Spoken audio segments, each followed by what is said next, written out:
Get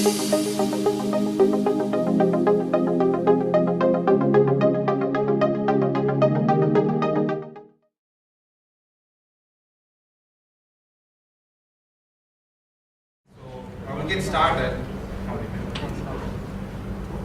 So the first topic is about usual thing, very famous thing these days is why Agile, right? He's the head of quality assurance at Leapset. So I would like to call upon Mr. Sisira Kumara. Just one thanks, Sisira, for coming. Good evening to all of you. So I'm going to talk about why people used to move into Agile and what are the main motivators for us to move into Agile software industry. And these are from Dilbert, two things that talks about a typical software engineering engagement. What happens that sometimes we start working on a particular product or a project, and then we find out that requirements are getting changed or have been changed before we even complete work, or just before we complete it. Or otherwise, what happens is that sometimes we get we get on to an agreement with the customer saying that okay, we can do small changes, but end up doing thousands of small changes. And if it's a project based, if you are practicing a project-based approach, then you might be doing 2 or 3 projects with the CR. So this is something that most of the people want to avoid, and also there are some other factors that why we have to go into Agile. So if you look at some of the other reasons, that growth figures of some of the social media sites that are from the net, that you can see that to get up to about 20 million users, how many days that Facebook, Twitter and Google Plus took, and 50 million and also up to 100 million. You can see that Google Plus reached 100 million people, 100 million users within 7 months. So, and LinkedIn took 106 months to get it. Right? So similar situations, how do you handle it? If you had typical release cycle, Google Plus would have taken 6 months or 1 year to develop the first iteration, and second iterations to cater 100 million. Nobody will develop a system which can cater 100 million users in a day or first day. So then how do you get to that one?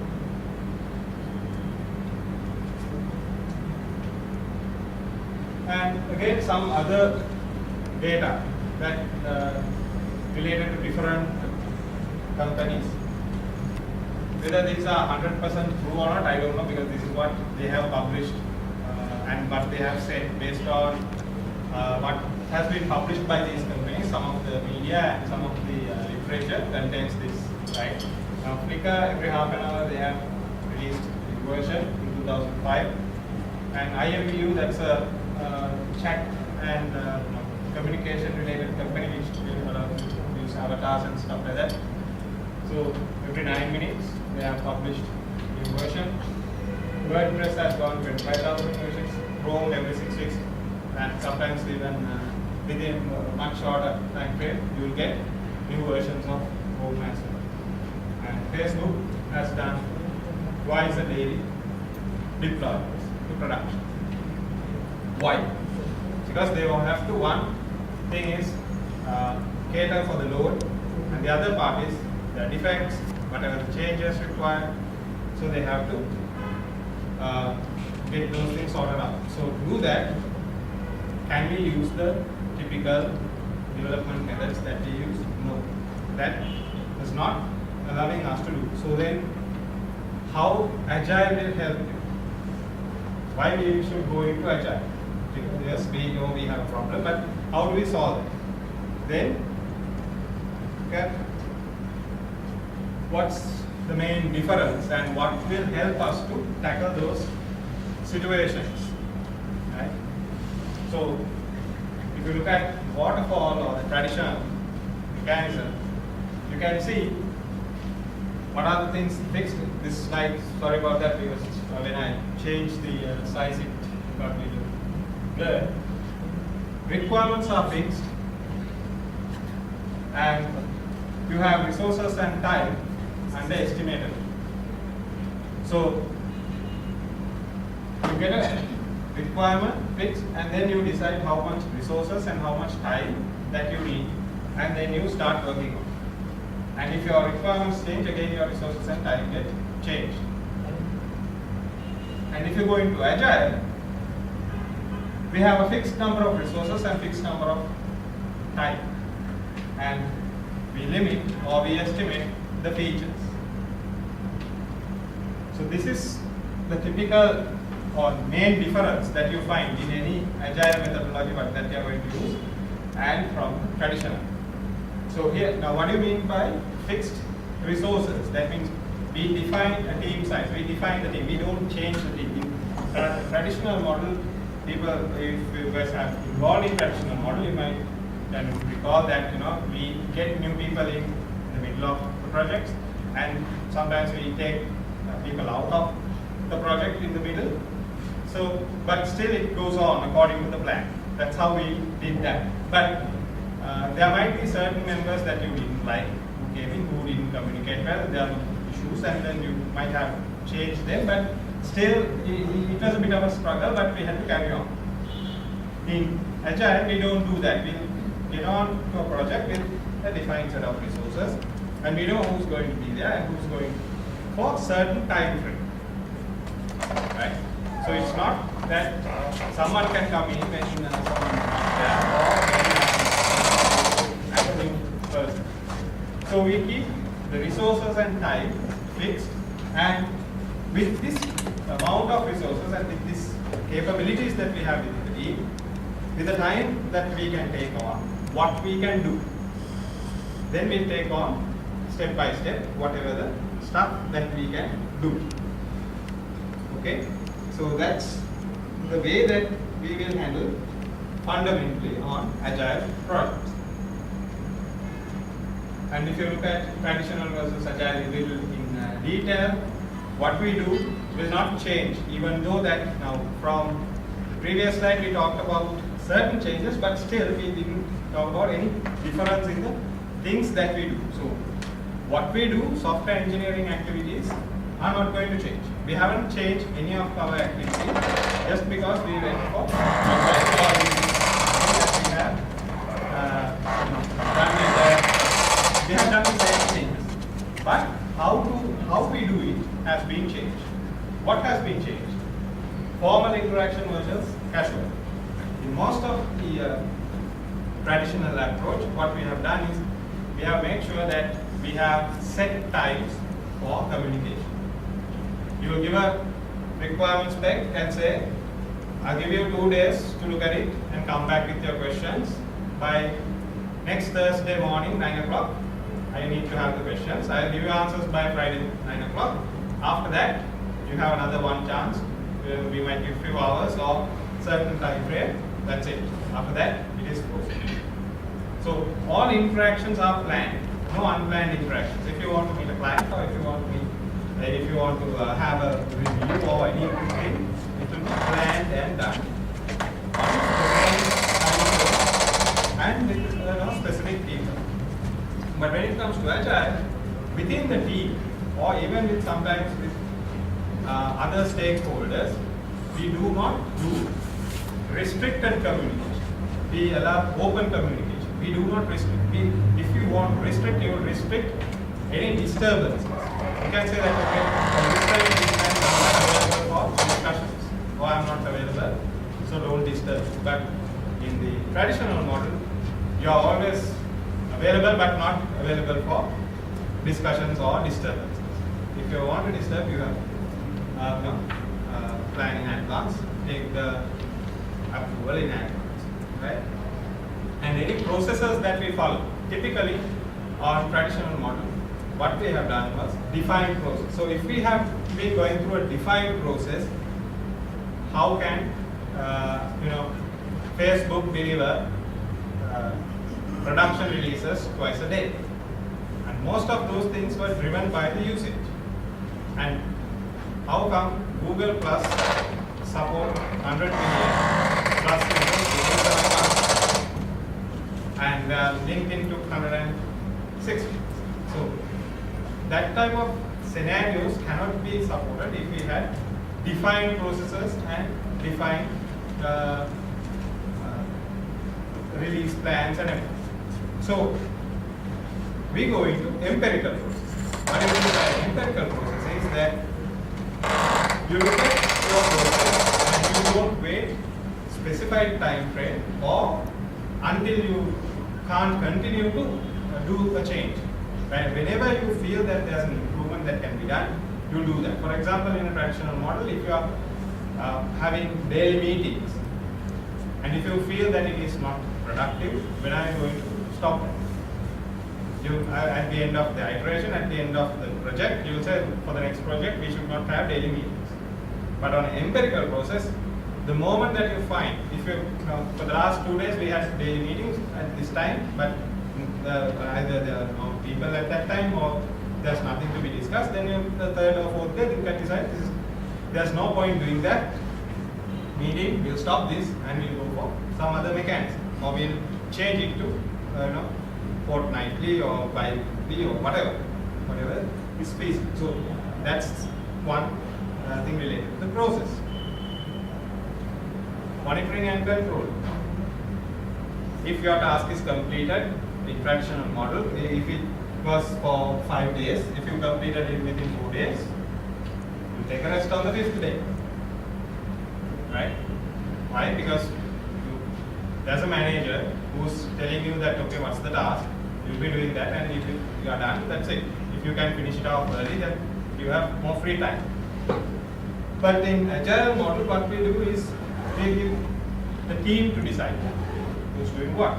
So, and we are not going to use the monitoring and controlling by a assigned or designated or appointed managers.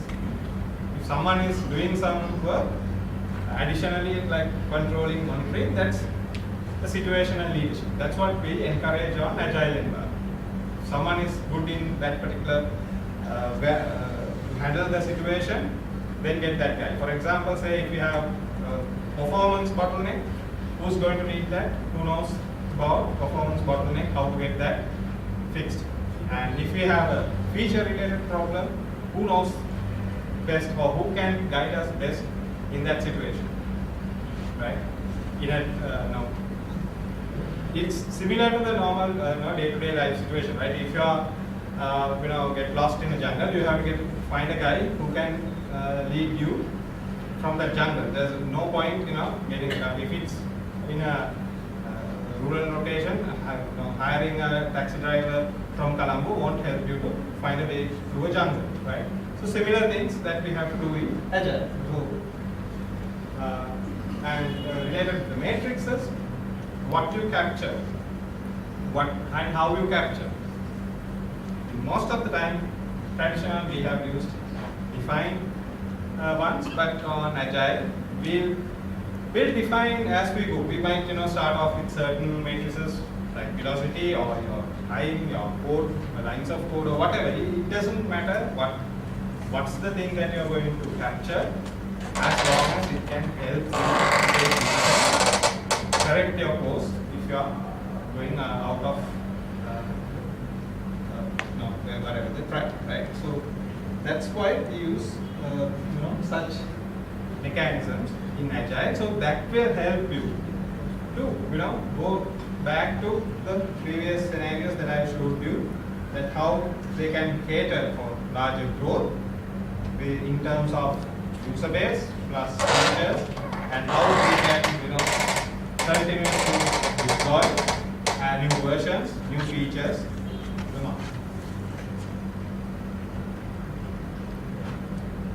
And when you are doing these things now, what is the other parts that are different from traditional to Agile? Right?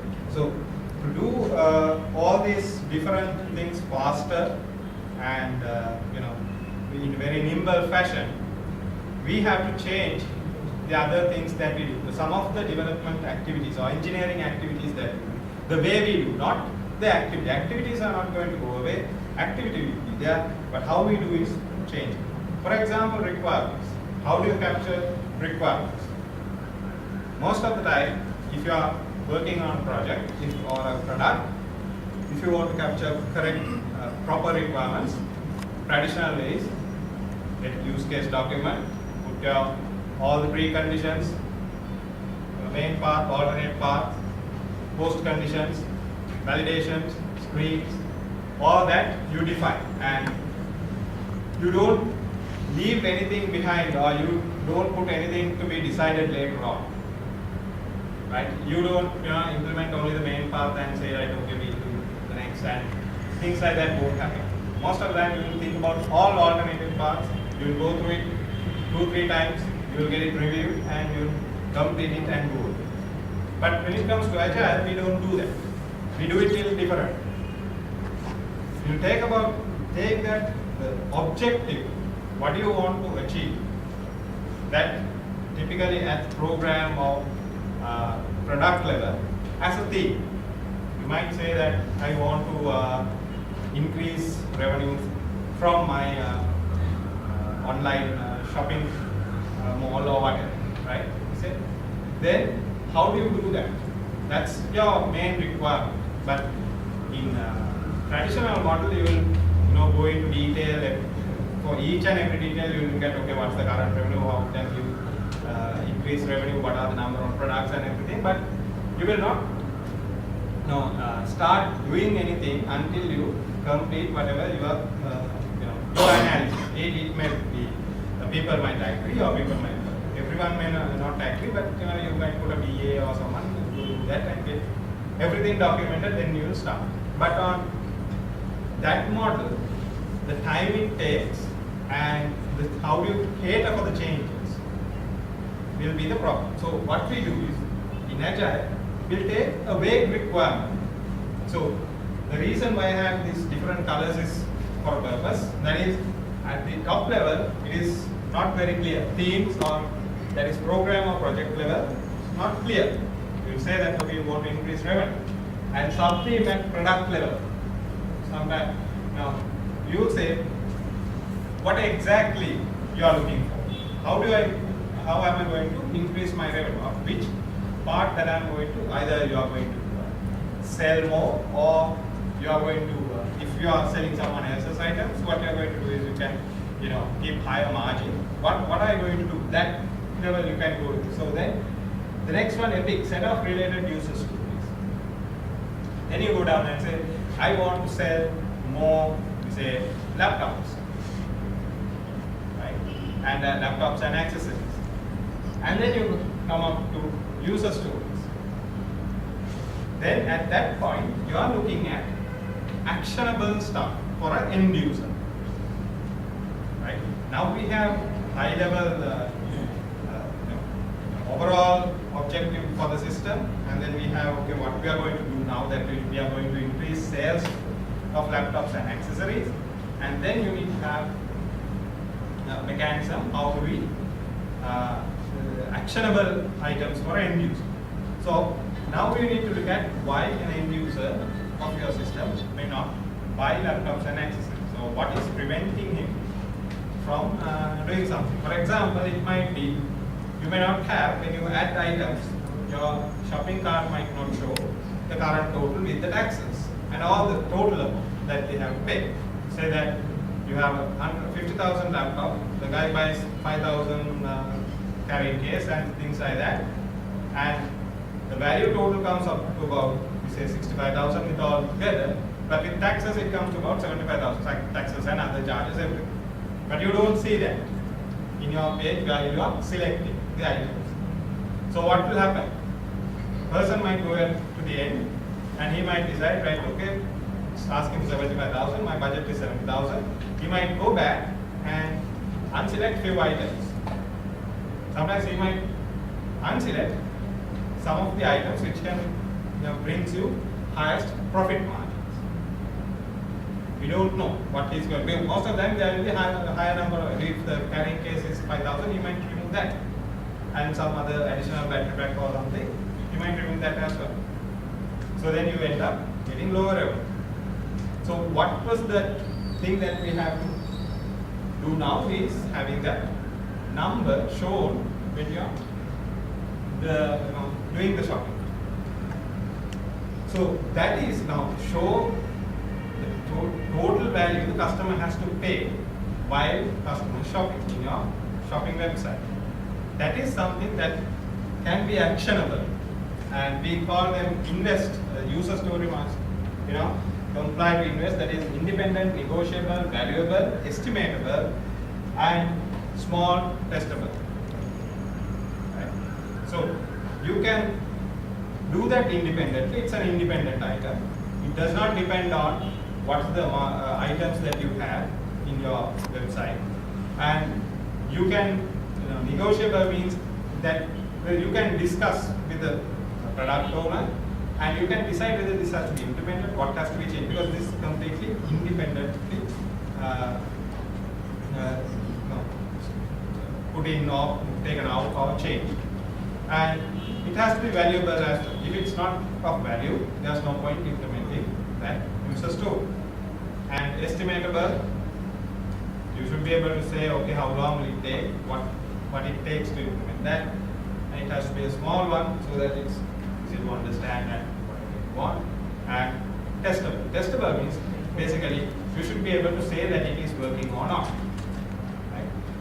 And then you divide that task that you might have to do some backend coding, you might have UI changes, you have to do create icons and all that things comes as task and subtask. Then you put those things there. So we take things completely differently in the way that we do when it comes to requirements compared to traditional model. In traditional model, we don't get things like that. And some of you may have a question, okay, why that took so long for people to change and why it was not a problem earlier. If you look at most of the systems that we do today are not for B2B. Most of the applications that were developed 10-15 years ago or prior to that were B2B applications or enterprise applications that were used in companies and within the organizations or organization to organization communication. Purchasing systems, inventory systems, all those things. And now those have become standards. You know how it has to work. There are certain legal frameworks around that. And all those things are there. Right? You can't just go and say that, okay, I want it like this or I want it like that. For example, your utilities like electricity, you can't say that I want, the wire that you use to power my house should be red or green or whatever. You can't say that there's a color code. So things like that cannot be changed. Now what we do in day-to-day is mainly consumer applications. Look at all these smartphone applications. 90% or more of them are for end user, not for your organization. You can use it within the organization, you might make use of it, but it's not meant for the organization. These are meant for end users. When it comes to end users, you have to break down things into smaller chunks, take it smaller chunks and implement, because people change things. People now look at what did you like to wear 5 years ago and today. It's different. So that change applies to everything. Do you like to use the same interface? How many of you change your desktop background? How many of you change the fonts of the documents that you why? Because people want to change.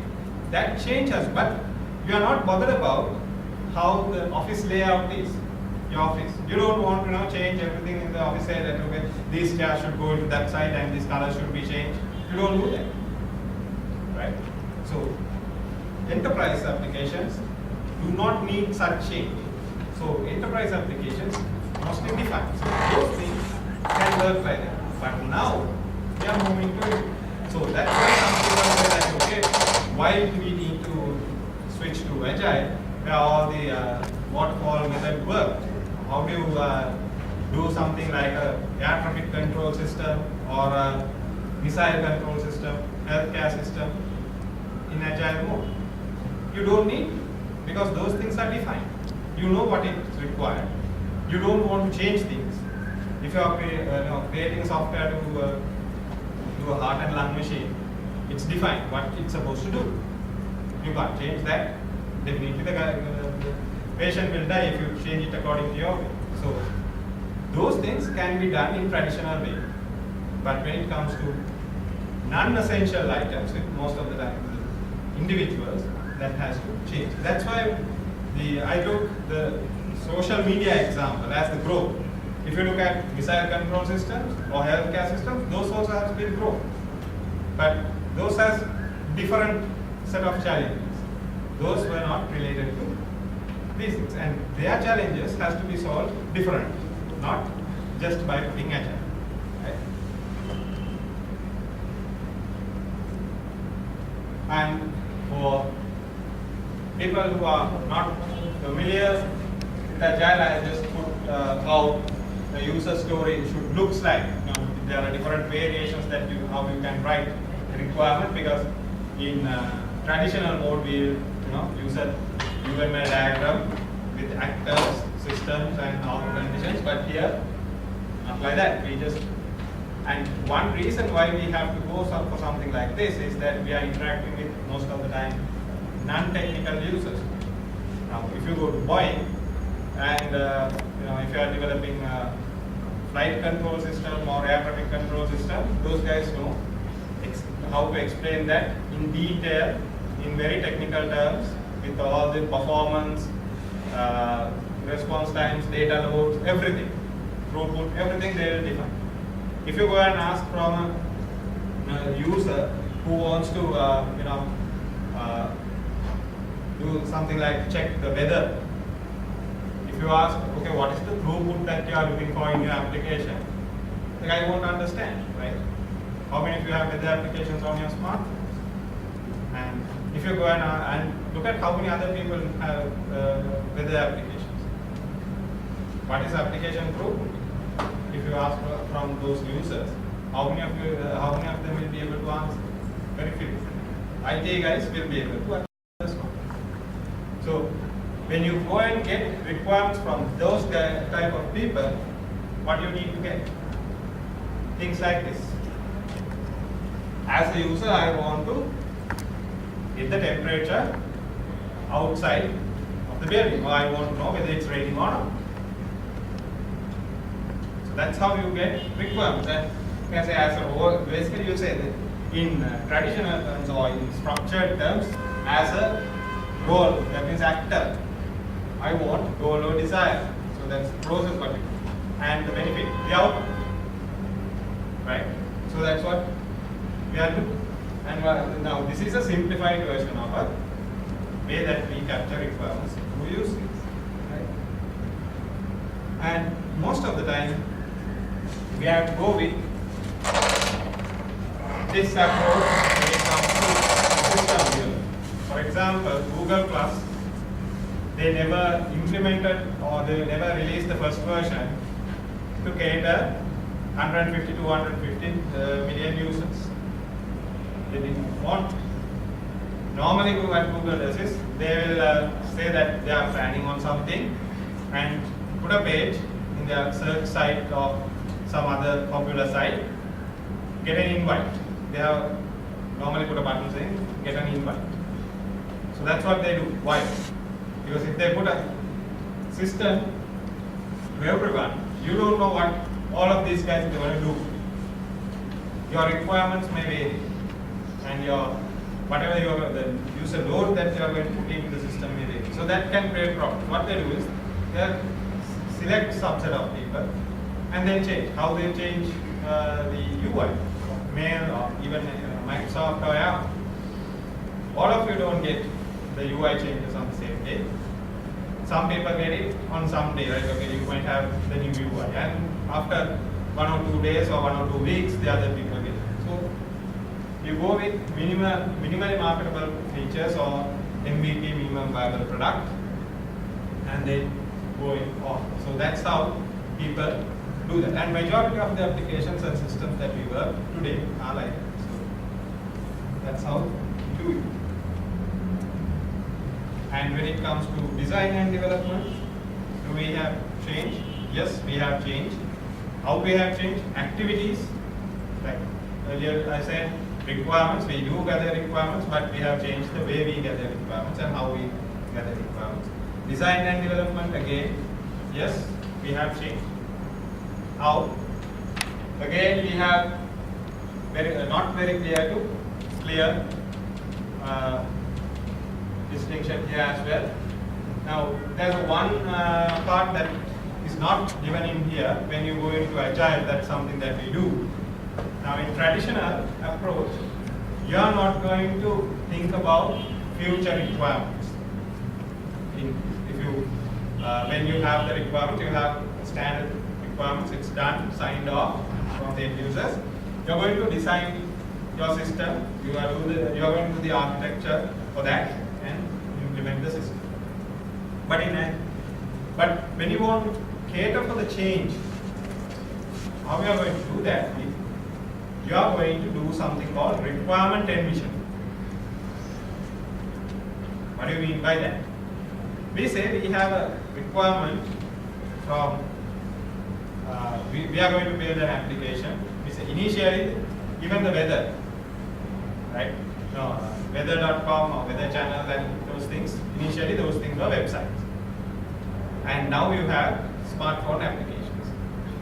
Now we say if we are doing weather application on the web, if we had that initial use case where you want to check the outside temperature, when you are doing the requirement envision, you can think, are we going to come up with a mobile app as well or not? If you are going to come up with a mobile application, then how are we going to do this? If not, how? So that is what you mean by requirement envision. Not only that, you can think of that. If you are going to currently create an application to be used within your organization, but if you think that, okay, what about giving access to people on the other organizations? So then you might need to think about, right, okay, we might need to keep some room for this application to become multi-tenancy. Right? So that's what we do before we get into the design component. And then when we are designing, coming up with the architecture, we have to do architecture envision. That is, you visualize or you come up with a high level, okay, this is what I am going to do. And you are not going to, basically architecture means that you are putting down your restrictions for the design. So you don't put down all your restrictions and you don't put it now, like, you set in stone, like, right, okay, this is how this has to be. Your database has to be like this, and this is what, these are the technologies that you are going to use, and this is the deployment diagrams, and all those things you are not going to do at detail level. You will come up with very high level stuff, and then you look at, okay, for this iteration, for currently now, I am going to do this part of this application. So what are the things that are required?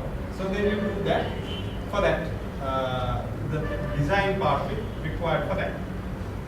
And then one thing that we normally don't do in traditional method is that there will be an architect who will be designing, and there will be another one or two architects who will be reviewing, but there won't be discussions with the whole team. But in Agile, we promote having a model story. What do you mean by model story? The architectural model, you have to have a discussion with the team. You present it and have a brainstorming session. That's to get more ideas and more people to get on there. Because when you are going into Agile models, we don't push a lot of formal trainings, formal stuff. So that is where people challenge new ideas, people get new ideas, as well as people learn. And test first design, most of the people know that. That's because of the current trend that you do test driven development, you write your test, and you do continuous refactor. You don't wait until you can't proceed to do any improvement to your code. or your design or your architecture. Whenever you find that, whenever you come up with something better, do it then and there. And another thing that you have to do is, do not take any defect from your previous iterations to the next iteration unless it is something that is not required. That's also done. Most of the legacy systems will have thousands of defects, because traditional model, we used to look at them, right, okay, this is the priority, we'll park them and go on. And we'll park first iteration or first release 5, second another 10, 20, like that it grows. Then after that, there will be a lot of defects, a lot of issues that you can't change. So ultimately it will become unmanageable, where you decide, okay, this is not going to work, we have to write from scratch.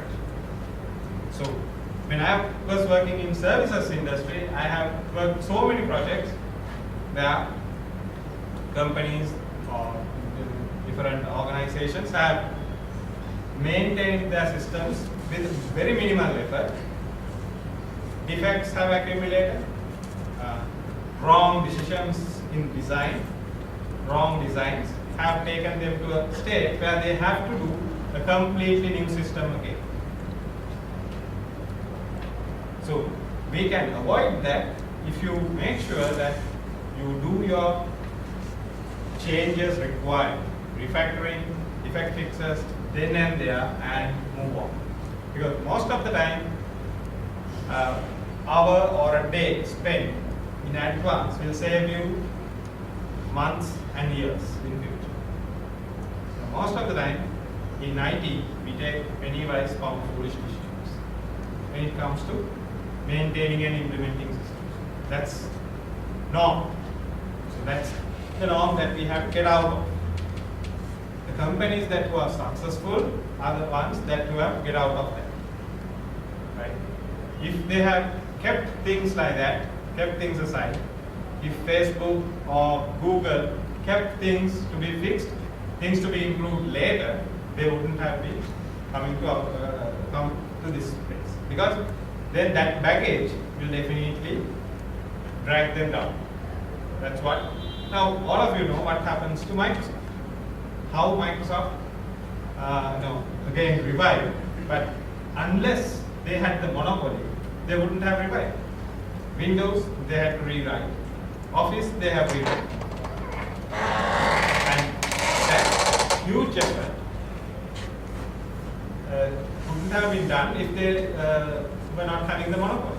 Because of the monopoly, they were able to. But if you are doing a system and if you don't have the monopoly, then you may not be able to. So that's why those things are very important.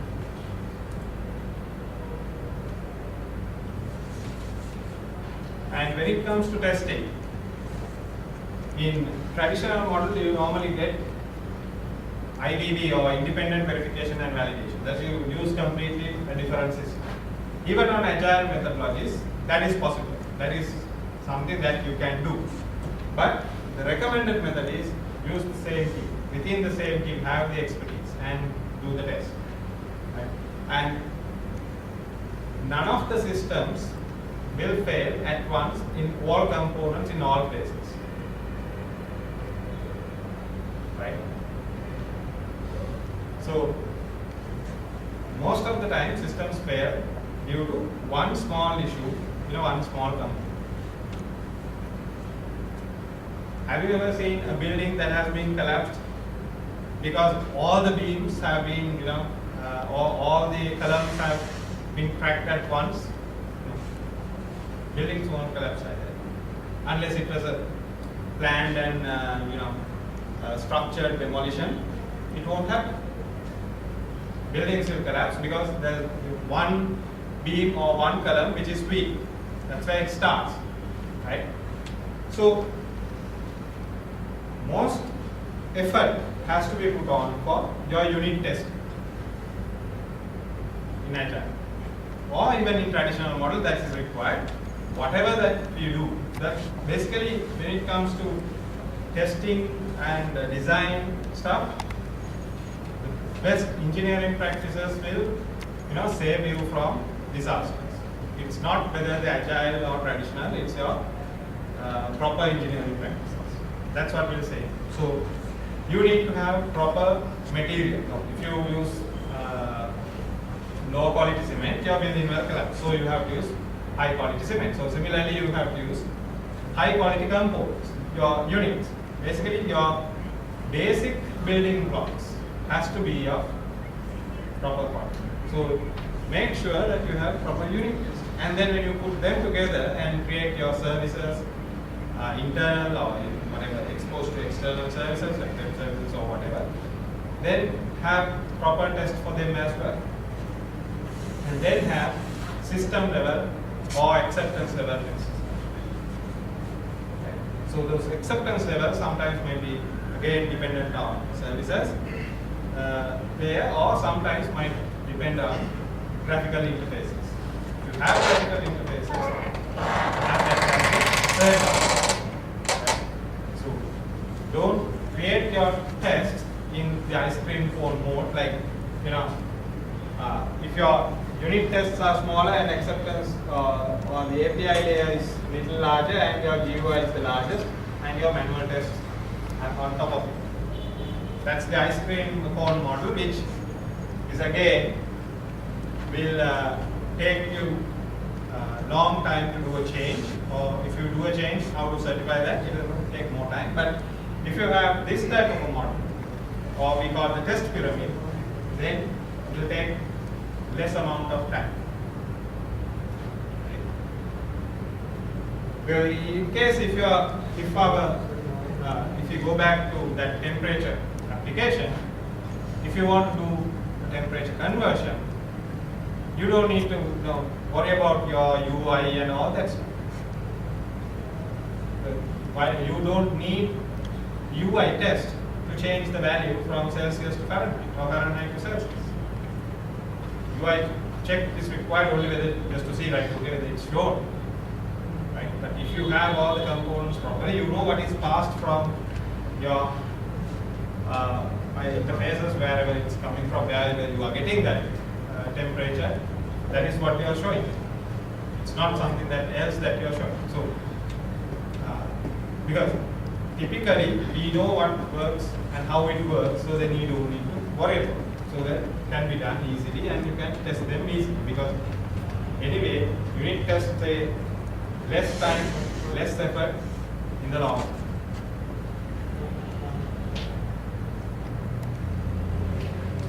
And people who have done it properly, what they have achieved is again another set of stats. I have only up to 2011. You can, if you go to Scott Ambler's site, Microsoft, because he do this survey typically every year, but unfortunately I couldn't get 2012 or the 12 data. I'm not sure whether he has not published up to now, but normally he does that every year. Right? So, and by looking at this, you can see what are the projects that has been successful and how much have failed and why. Challenged, failed. You can see iterative, agile, lean, ad hoc, traditional. And here you might see that why iterative is at top. It's a little higher compared to agile. And that doesn't mean that because iterative is the main or the best way to do it, because still we have enterprise type systems plus consumer or end use type applications, both. When it comes to enterprise type applications where you just replace some of the old systems, or where you are going to automate some of the manual processes which are defined, for example in insurance or banking stuff, there are claims processing or accounts processing, those are standard stuff. Those things, iterative model will give better results because you know what you have to do, you can plan it and go ahead. You don't need to go on brainstorming 100 times related to stuff that you have to do on those places. And if you dig deeper, I'll show you. Here you can see the iterative or agile. When you look at it, agile has even higher values in terms of the quality. That is now here this is based on how they have responded of this survey has rated those things, right? Quality wise, according to the respondents' understanding, looks like Agile gets more. Value that the system has delivered, Agile again more. And ROI, return based on the investment that they had to make, again Agile has done more. And then we have time it took, again Agile is good or better than creative. And Lean has become better choice over there in terms of even ROI. But Lean is not completely proven method for large development, because Lean we do not recommend it to have more than 5 people in one team, and most of the time it is ad hoc or things that you have to do very quick. So because of that, we are not going into deep for new product development or project developments yet, until sometimes in future people might come up with better models, but such time. That's still far. Okay, so that's all I have. If you guys have any questions, I can try to answer. Do you keep up with the documentation when you are doing, say, ad hoc kind of? So how do you make sure the documentation of the new versions? What do you want by the documentation? What you are expecting out of the documentation? So say something is in the team goes Okay. outside. So the first thing that now most of the people have this notion that okay, now we value code over documentation. It's a very good something that has been interpreted wrongly most of the time.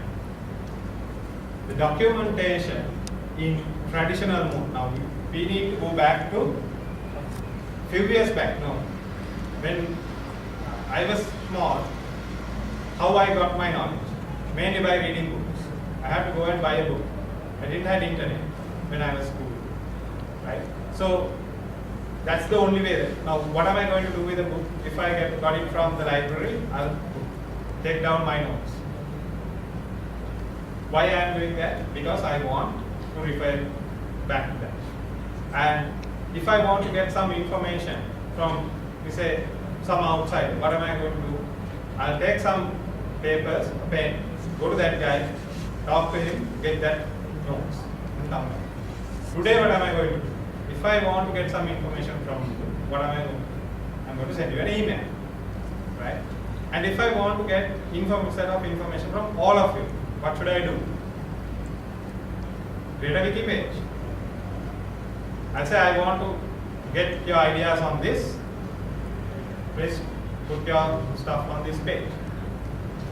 So all of you can go in, edit, change, add different things. And if you take now, there are so many tools available. Some are free, and most of the good tools you have to pay a little, at least, right? There are a lot of tools that you can use. I'm not sure whether it's okay to talk about commercial names, but there are tools that you can create a page and you can use it similar to,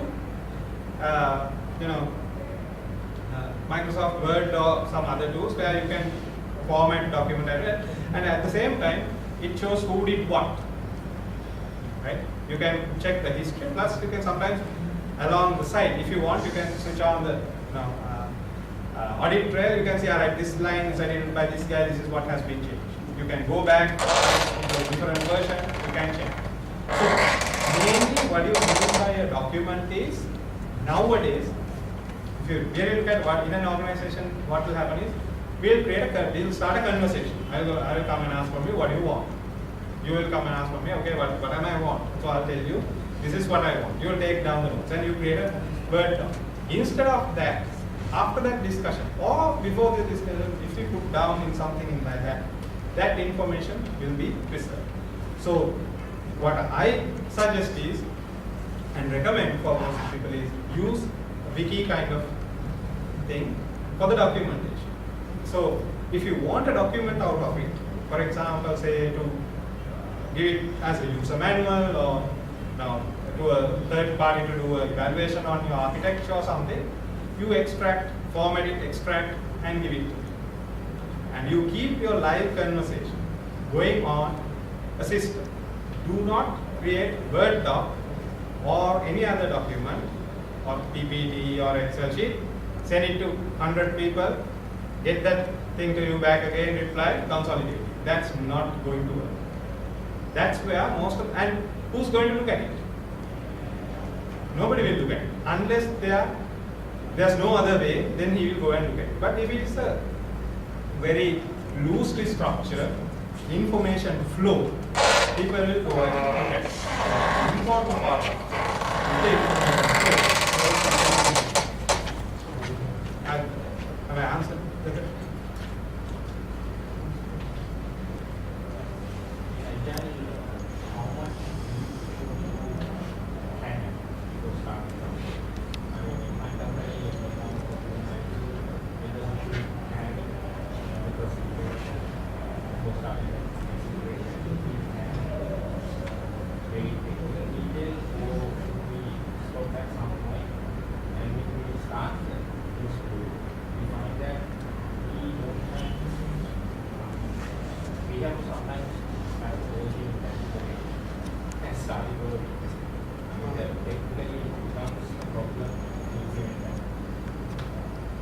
So, why you have to scrap it? Because you don't have the team members, or the way that you have done it is wrong?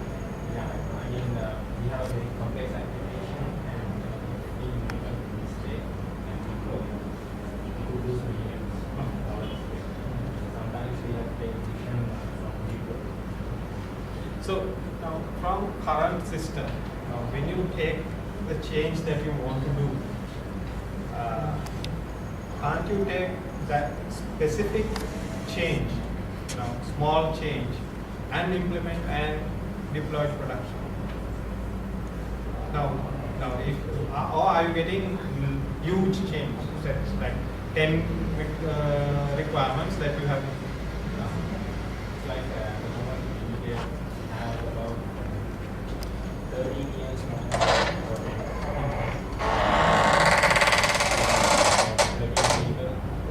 30 people. 30 people do the 30 and project scope is very high and we have to actually hand on some existing product. And somewhere like there is another one advanced to that. So we have legacy people like architects. We say that okay, you can't do that through my product line. So that cultural change is a separate thing. Now, sometimes if you have a very large system where you have to do small changes incrementally, and some of the changes you may not be able to size it equally. So in such, there are multiple agile mechanisms, right? Kanban, Scrum, XP, feature-driven development plan. Now, if it is a mission critical, right? Now, like a flight control system, missile control, healthcare, we don't take Scrum. Ideal scenario is go to feature-driven, right? FDD. So those will not have this 2-week cycle or something like that. You will model it little different, right? And in your case, the way that you explain, what I feel is the Kanban is the best, because you take certain things, get it done, and then your team might also vary in Kanban. But at a given time, you have minimal amount of stuff that are happening, but you get it done, and then go into the next. So most of the time that when it comes to Agile, don't take Scrum as the main model of Agile. So Agile, look at, there are different techniques. So look at it them and we'll decide which one will suit you. And because especially in production support and when you maintain legacy systems, Kanban and Lean will work best. And if it's a product development and expansion, like you start off and grow kind of scenario, you can use Scrum because you start off with that, and then the organization will have the momentum plus the practice in place to go into multiple Scrum teams and have Scrum of Scrum and like that.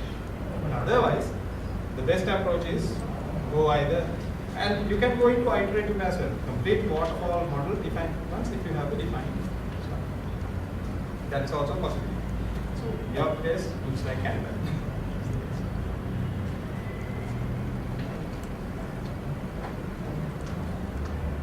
Okay, thanks for your time. Hope I was valuable. Afkham Azeez is the Director of Architecture at WSO2.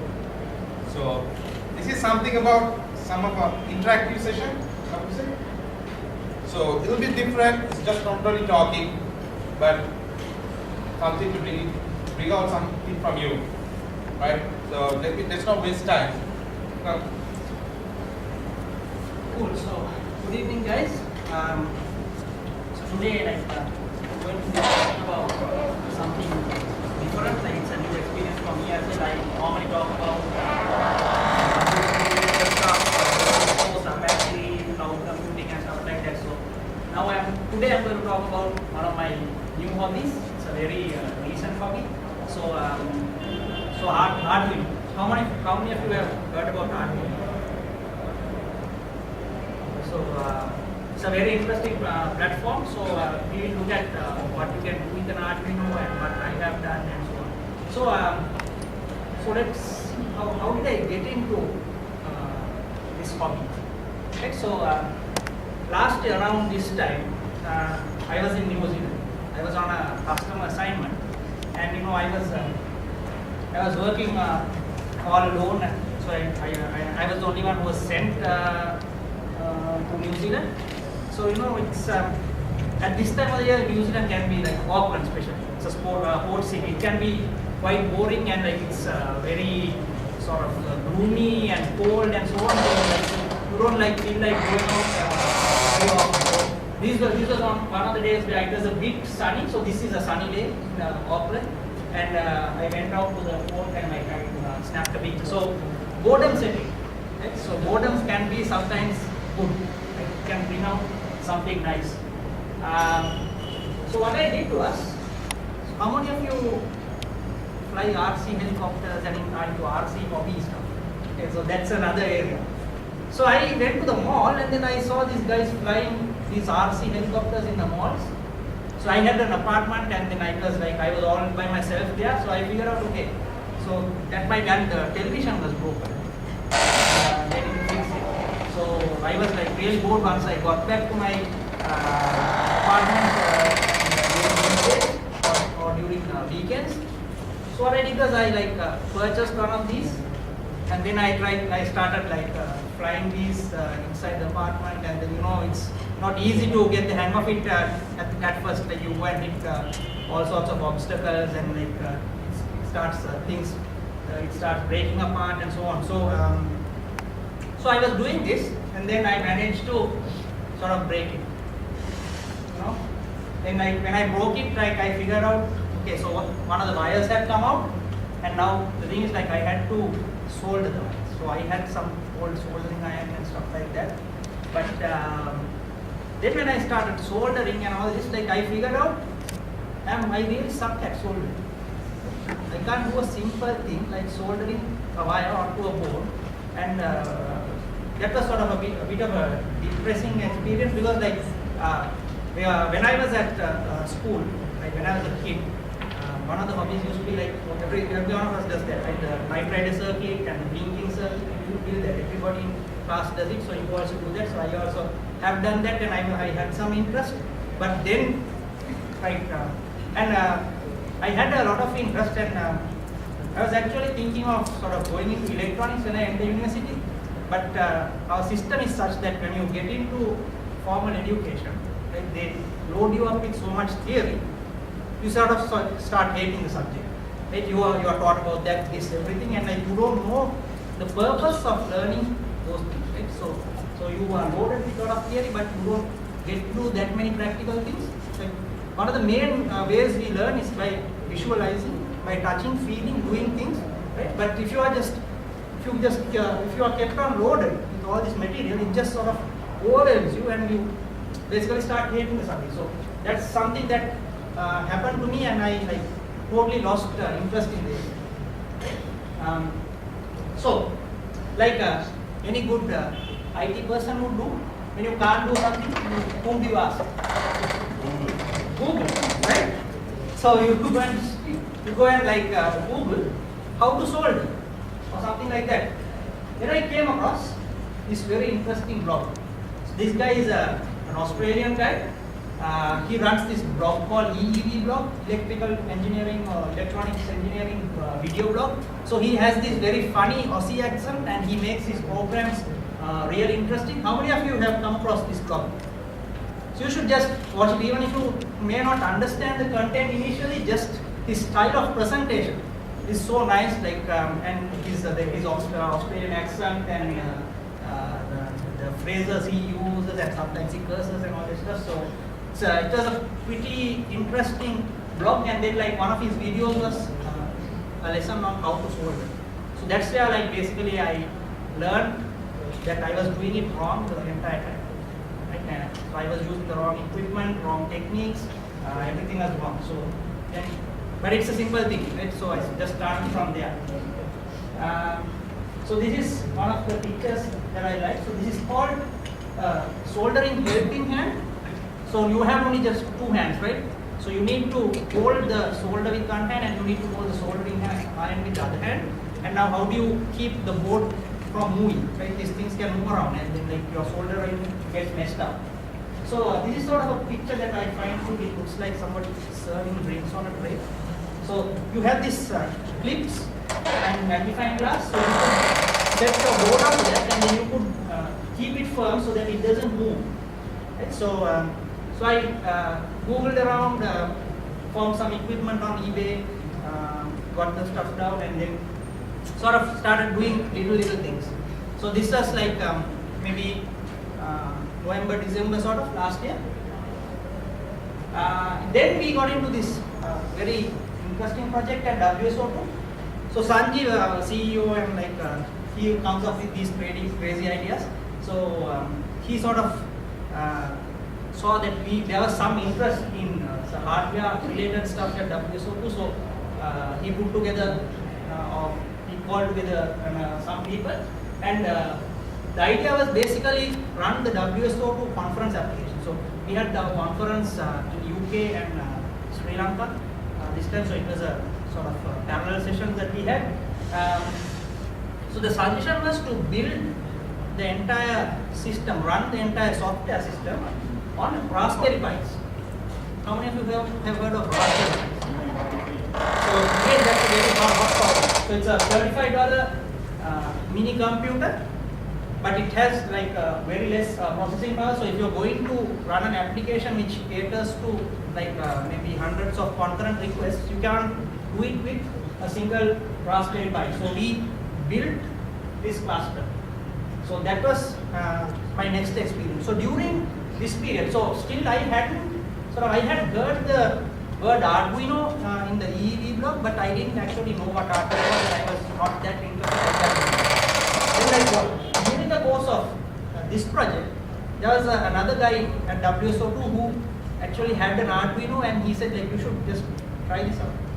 And like he showed me an Arduino, and then like I loaded a few programs onto it and tried playing around with it, and then like took an instant liking to it. So that's how I sort of started my Arduino journey. So this was maybe late January. Right? So basically what the Arduino is, basically it's a board like this with a microcontroller with some headers which you can connect stuff into. So I'll show you some things. I have a few stuff here. I will show you some things. And then basically what you can do is you can using an IDE, you can write some code and you can load it on. So that's basically an Arduino. So this was put together. Arduino is an Italian name, by the way. So this was put together by a group of Italians. Some of them were academics. So this guy is the lead of the group, Massimo Benzi. So this platform was basically like designed as a platform for students to be able to create things, a powerful prototyping platform. So they found that that was something that was lacking. So they came up with this idea to build this board which can be used to do other creative things.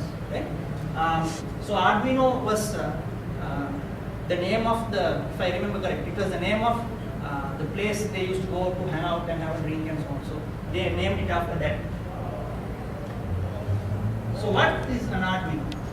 So Arduino is a physical computing platform. So this was quite a new experience for me. I have been writing software maybe like for the past 12, 13 years, but I didn't actually get the opportunity to write software that does certain things, or write some code that at least lights an LED bulb, write some code that drives a motor. Right? Most of us who are in the IT industry haven't done that. Right? We deal with a lot of virtual things. Right? We have all our domain models, we code stuff, we deploy it on servers and all that. Everything is virtual. We don't like, only a few people get the opportunity to do interactive stuff with the physical environment. So the Arduino is a physical computing platform. What it means is you could write software that allows you to get inputs from physical systems and to drive physical systems. Right? And it's open source hardware. How many of you have heard of open source hardware? So open source software, everybody knows about open source software. Open source hardware is, it was something new to me as well. So I was wondering how the hell can software be open source? Or hardware be open source? So what they mean by open source hardware is the design. So each of these boards has a schematic. Right? You know the schematic, the circuit diagram with the circuit, the resistors and the chips and all that stuff. So that, and then you have the circuit board design or the PCB design. They are basically like you have the copper tracers which connect components together and so on. So there are standard forms for these designs and schematics and so on. So these are made available under an open source license. So anybody can download this, they could make changes to it, make enhancements, and they could create their own product out of it. Or they could just download the designs, they could send it out to a shop which prints PCBs, print out the PCB, solder the components, and they have the same thing. So they don't have to buy the stuff from these Italian guys who originally manufactured it. So that's what open source hardware is. So it's not only Arduino, so there are like many other open source hardware platforms. So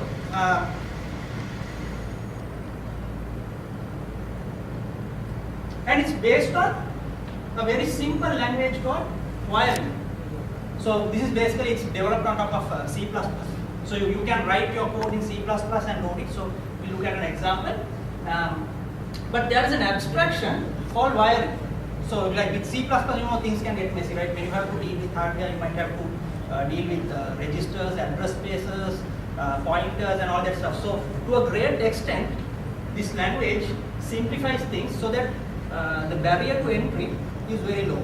And anybody can pick it up and start writing, and it's sort of, if you know how to write, if you can develop an algorithm, if you know how to if you know your basic programming constructs, if else, while, for, and so on, you can easily write something and load it on this. So there was a news item saying an 82-year-old guy who had never programmed before had got an Arduino, and then like he built an iTrider circuit using that. So he was able to write the code which was able to have that simulation, iTrider circuit simulation. So so it shows how simple it is to get started, right?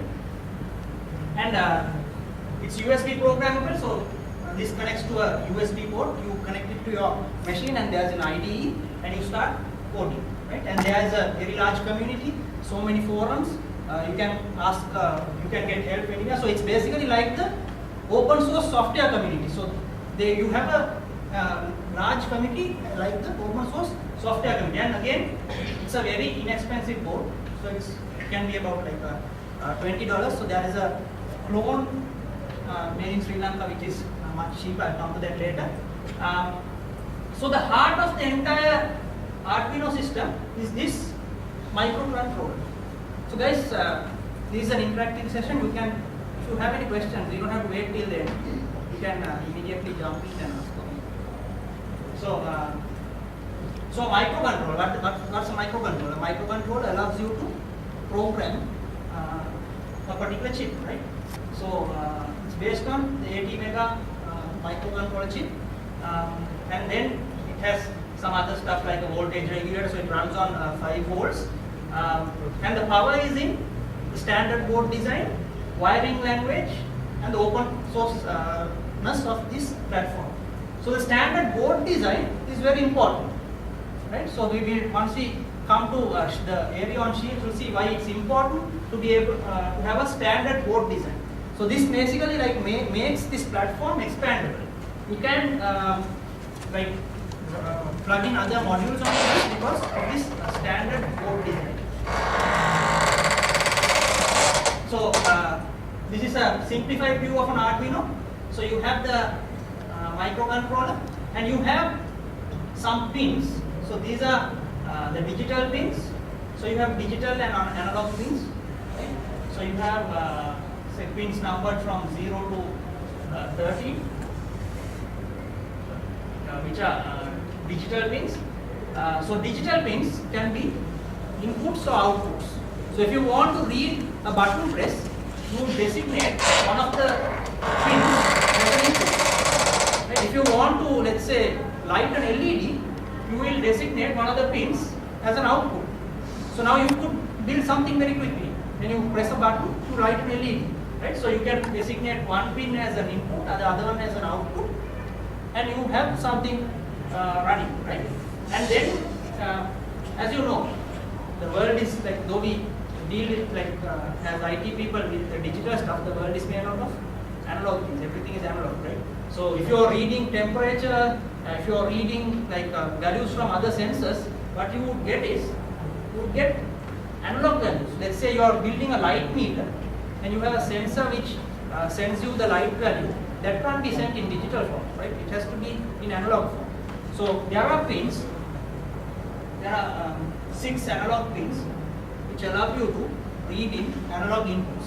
So the analog pins can be used as digital as well.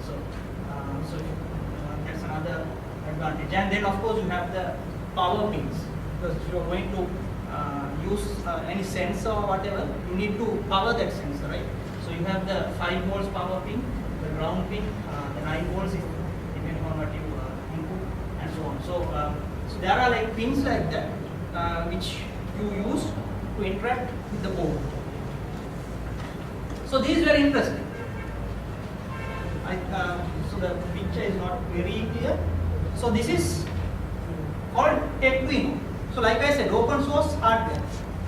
You can download the files and you can print the PCB. You can just solder the parts and you can build your own Arduino. So this is a group called Tech Kata. You guys would have heard of Tech Kata, right? So those guys are running the chat and all that in the Sinhala language. So they have manufactured this Arduino called Arduino clone called Techduino. Right? So this is just 1,300 or 1,200 rupees, right? Compared to the Arduino, which can like be about 2,500 or 3,000 rupees, and if you're going to ship it, it might include some shipping charge as well. So this is manufactured in Sri Lanka, and you get the same functionality. So this is the power of open source hardware.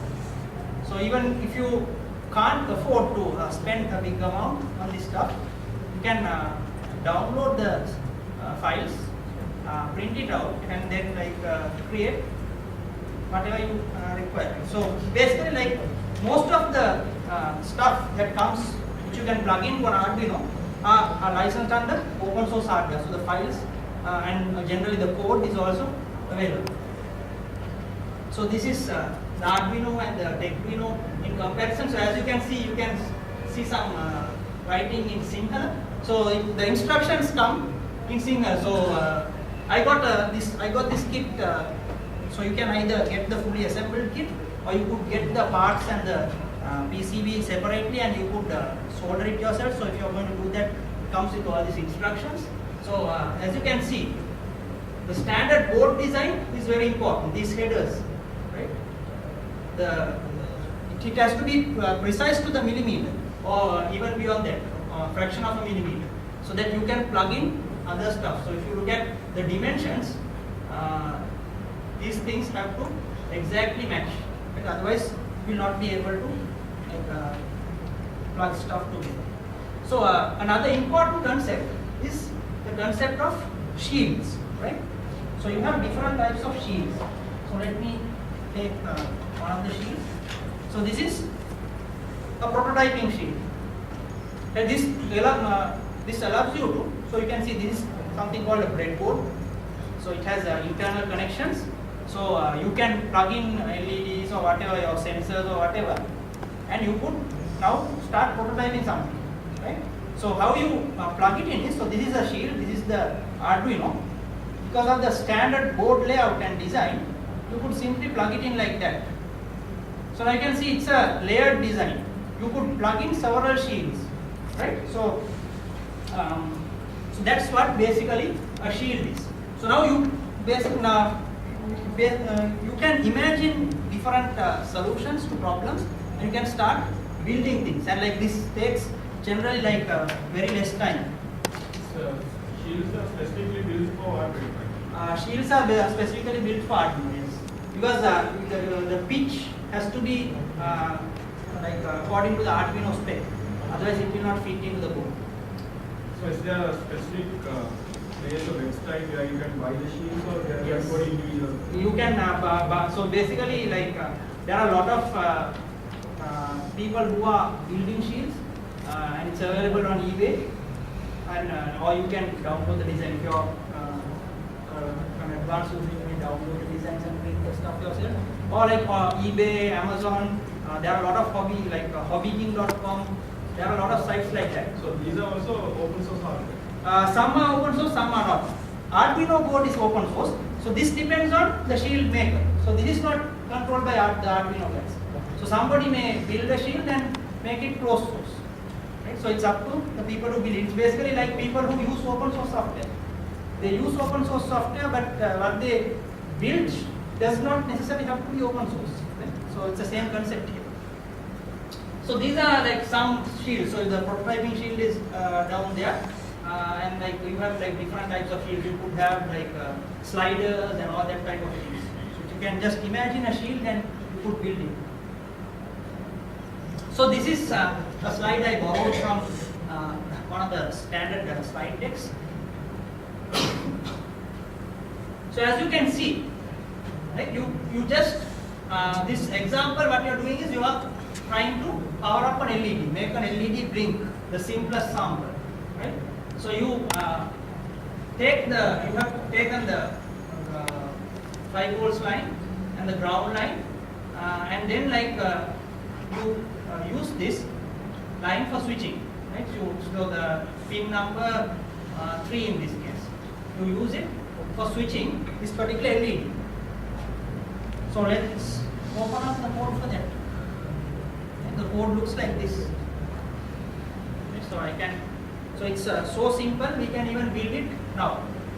So this is the wiring language, right? So what happens is the Arduino runs at 16 megahertz. It's a 16 megahertz processor. So what happens is, initially, when you power it up, the setup method is called, and then this is an infinite loop. Until you power it down, this loop will keep on running. So you can run only one program on an Arduino, right? Unlike a Raspberry Pi. The Raspberry Pi is a computer with multi process support and all that stuff, right? So Arduino is not like that. You could just run a single process. So this is called a sketch in Arduino terms. The standard terminology is sketch, right? So what I am doing here is I am saying digital pin 2 is connected to my LED, and I am setting it up saying pin mode. So pin mode is a function that comes from wiring. So LED is a constant here. Pin number 2 is an output. So like I said, the digital pins can be designated as inputs or outputs. So it's an output here. And then what I am saying is digital write LED high. That means switch on the LED and leave it on for 1 minute. 1 second, 1000 milliseconds. So for 1 second, the LED will be on, and for the next second, the LED will be off. So this is the blinking function. So this is the simplest sketch you could write when you get an Arduino. So this is available as an example. So if I just open up the Arduino IDE, it comes with there is this thing called the Arduino IDE. It's available for all operating systems. So if you go to file examples, basic, there is this example called blink. So this is the exact example that we saw. Right? So here the pin has been assigned to LED 13. So what we have to do is simply let's change it to 2, and it's identical to the sketch we had. So what I will do is I simply connect my photo shield onto my Arduino, and I have an LED. Right? So I take that LED and take the negative pin, connect it to ground, connect the negative pin to ground, and when you are powering an LED, you can't power LED with a 5 volt, with 5 volts, right? So you have to have a voltage drop, otherwise it will burn out the LED. So you just need a resistor. So I am using a 220 ohm resistor. I just plug it in like that, and then my pin. So I am connecting the other end of that particular resistor to pin number 2. Okay, so this is called a jumper wire, right? So those of you have done so it's a jumper wire. So that's basically a very simple circuit. So what I could do is, now I will just plug in this to my computer.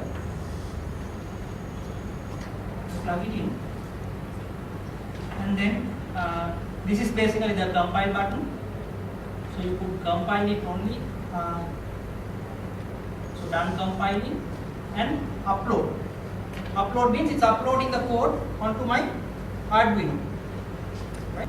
Okay, I can connect it. So now basically you have this thing blinking.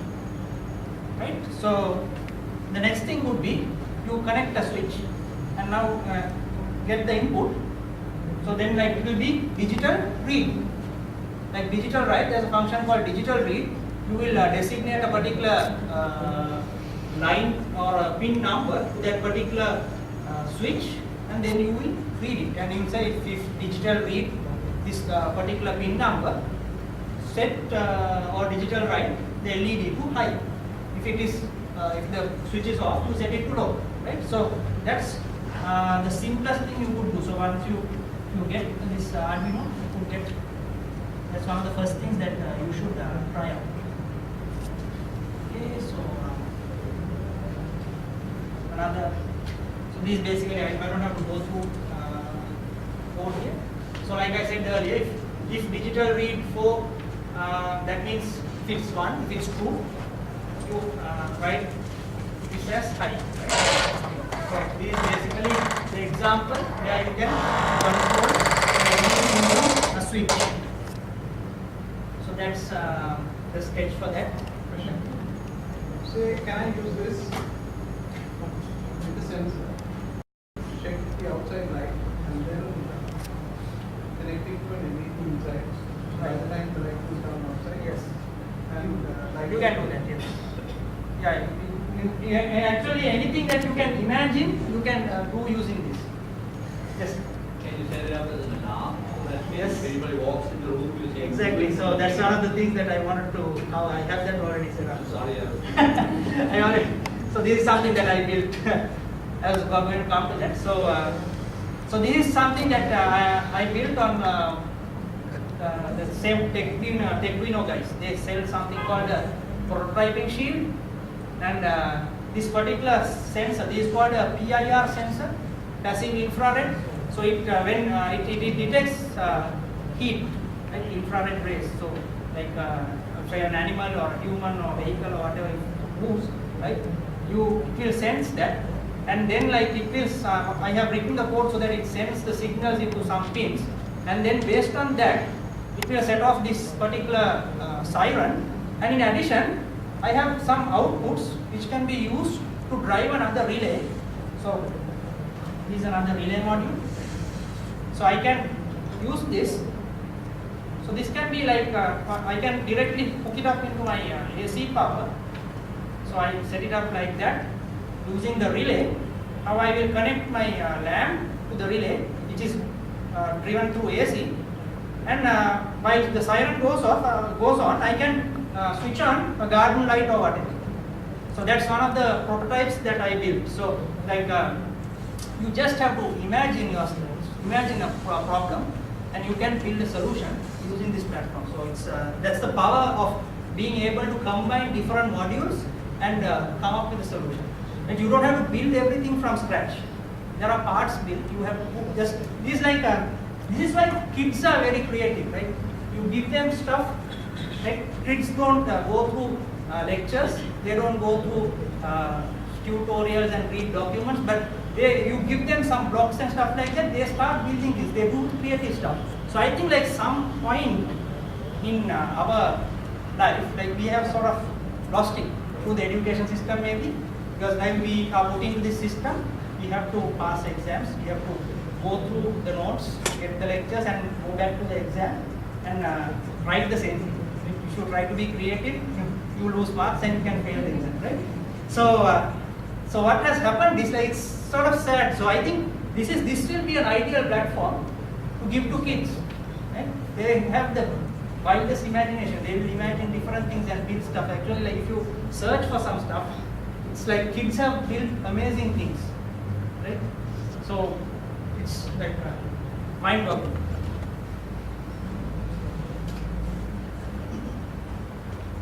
So I wanted to talk about some of the projects I did. Yeah.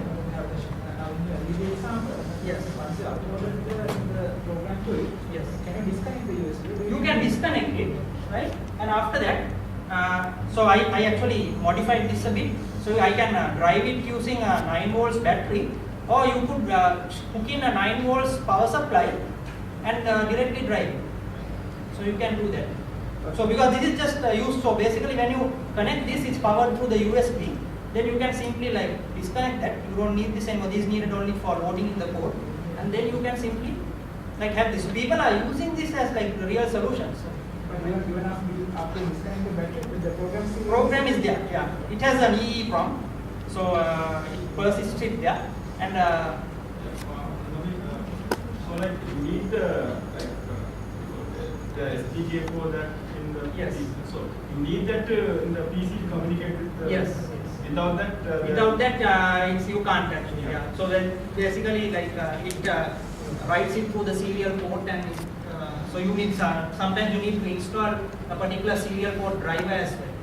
So by default it works for like most cases. So in the standard Arduino I didn't have to install anything, but with this basically like this is a UART to serial converter. So then like there is a separate driver for that. So it's available on the Arduino side. You just have to download it and install it, and another serial port shows up.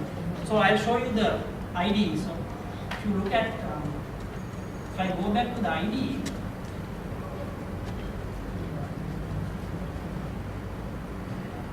so you can see the serial port can be selected.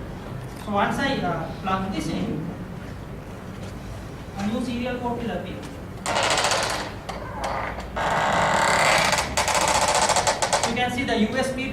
hierarchy, serial port is everywhere. So like it's basically through that serial port you need the software to communicate with that serial port, and then you need the IDE to compile this stuff, so the wiring libraries and code and included and so on. Right?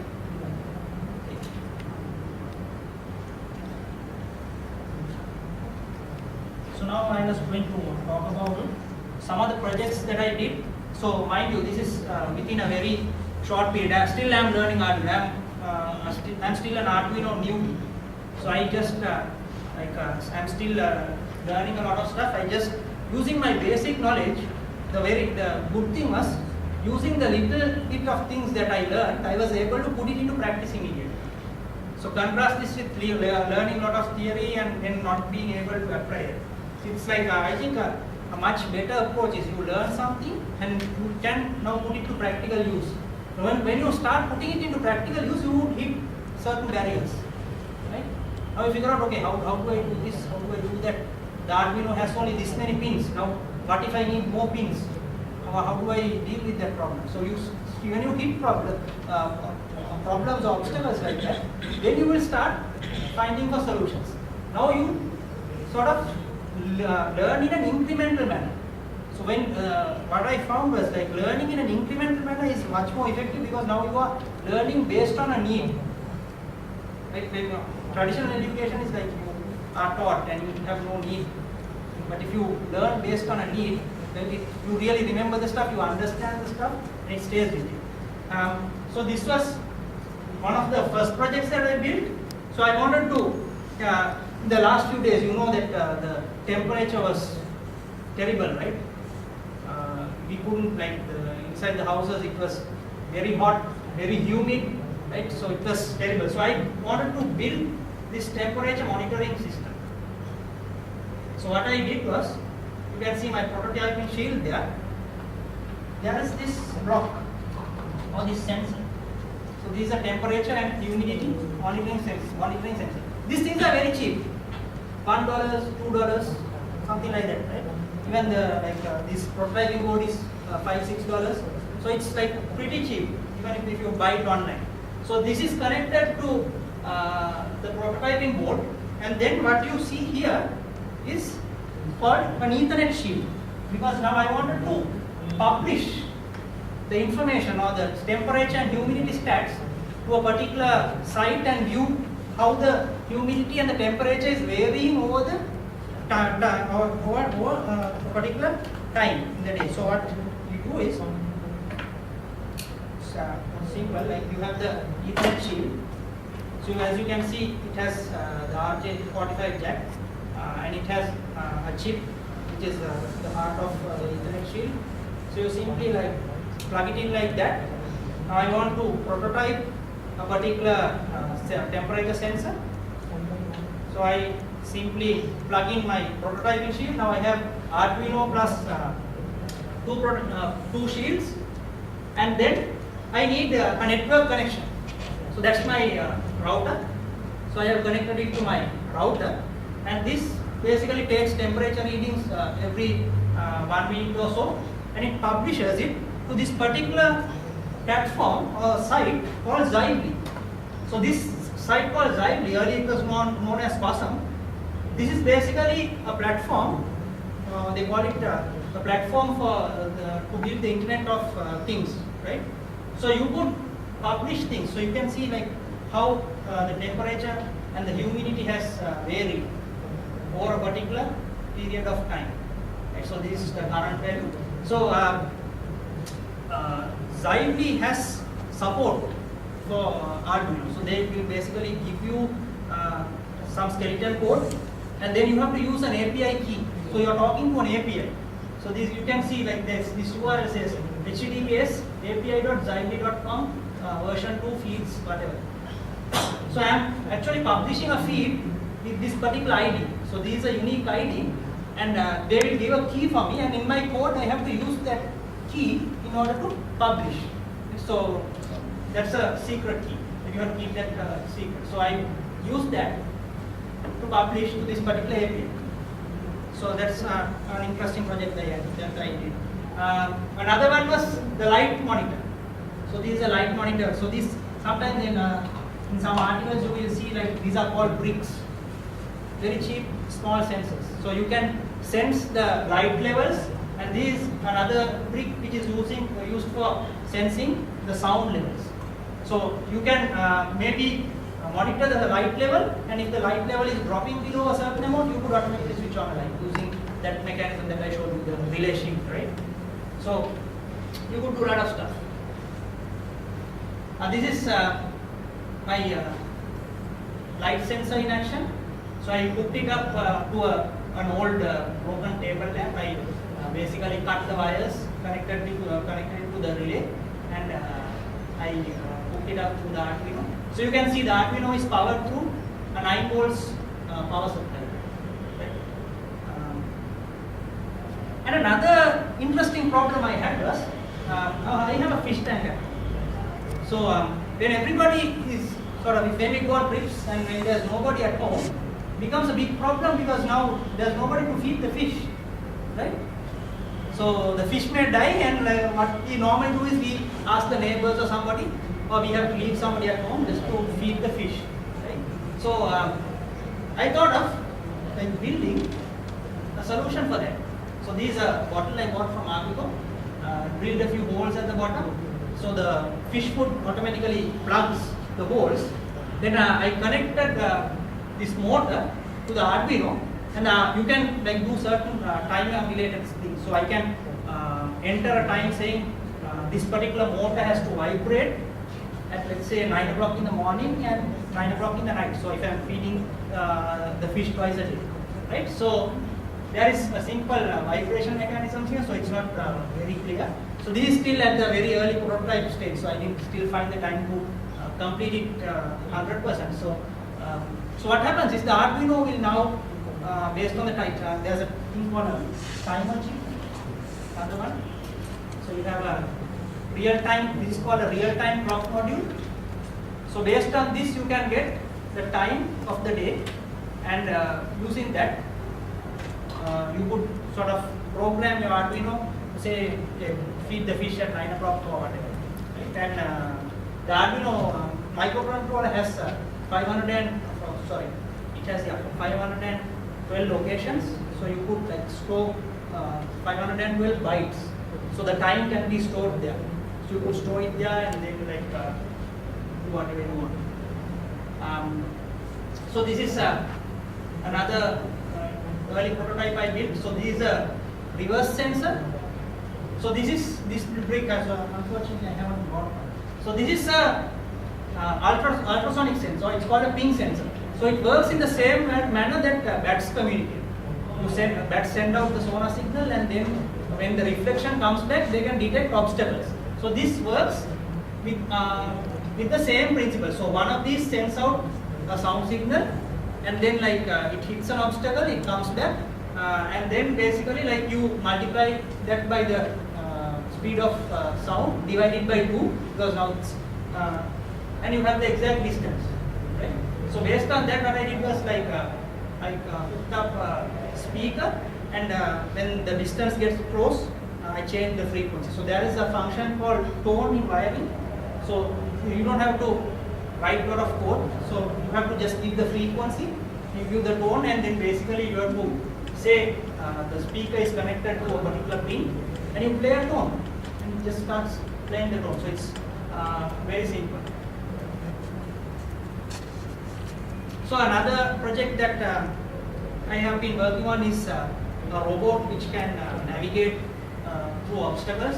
Again, I can see I have used a ping sensor. So it could, like, if it detects an obstacle, it could turn and navigate or turn or go in a different direction. So this is one of the early models. So I built a version 2 of it, which has more sensors.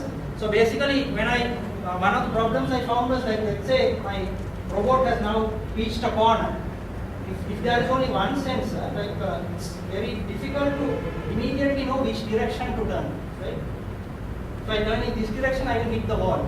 So what I have done is I have put three sensors. So there is one left sensor, a right side sensor, and a forward sensor. So depending on that, now the robot can intelligently turn in different directions. And there was a further improvement that I did, so I have not captured it in the picture. So if you go to my there's Google Plus page, I will announce it later. So what another improvement I did was basically there is a Bluetooth module. So you can plug in a Bluetooth module, and a Bluetooth module basically shows up as serial communication in your system. So you put read values, and then there is a software on Android called Blue Control. So this is very popular amongst robotics enthusiasts. So it's Blue Control. I wish you can see this. So it has the up arrow, down arrow, side arrow, and so on. And you have 8 keys which you can program. So basically what happens is, once you pair the phone with the particular Bluetooth device, now you could send commands. So based on that, now you could make this go forward or whatever, you can control it. So that's one of the enhancements that I did to this. Then I did another project to drive a 7-segment display. So that was something that again that I was thinking, how can I use a 7-segment display and drive it using an Arduino. So that's one of the early things that I did with a single digit. So then I thought, after building something with a single digit, now I could build a clock, right? A 4-digit clock. So this is basically the outcome. So I have built it on a prototyping board. So you can see, so each of these lines, right, it's basically like an LED. So if you look at 1 digit, it's basically like 7 LEDs. So the Arduino has how many digital outputs? Only 13, right? So if you consume 8 lines, you have just 5 more remaining. So that's why you have to, so that's one of the roadblocks, I think. I was wondering, okay, now how do I go from there? I have to use one Arduino to do this. So that's now I started looking into stuff, and then learned about shift registers. So shift registers is something that I actually learned in university, but at that time I didn't know what the practical use of it was. Right? So using a shift register, what you can do is you can get serial inputs and shift it out as a parallel output. Right? So now I don't need that many lines. I just need 3 lines. Right? I just need 3 lines. A clock, and there is another line to actually shift it into the particular output. So basically, I just needed 2 or 3 lines to actually send the data to the shift register.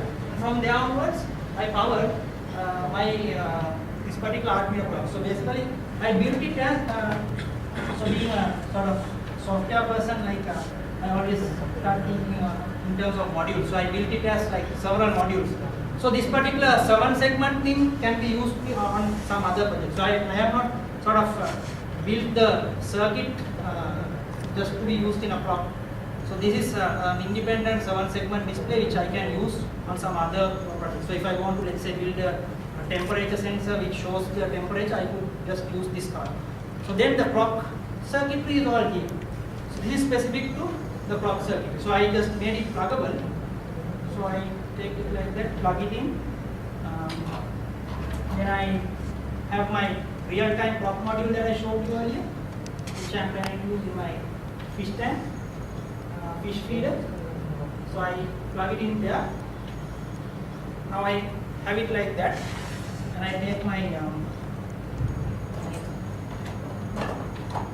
Arduino. So I built this as a shield. So this is the standard board model coming into play. So now I can plug it into any Arduino. Right? So you guys maybe once you are done, you can come and take a closer look. So we have it like that. Then I figured out it will be nice if I can show the temperature in the house as well.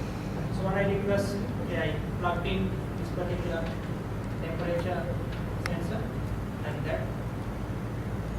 So now you can see I was able to save a few pins on the Arduino which I could use for other things. Right? And so I just thought of throwing in an alarm as well. So you just I can set the alarm, and I set a really annoying tone so that if I use it and I set it in the morning, I could wake up. So if it's a very soothing tone, you're not waking up, so just be a really annoying tone.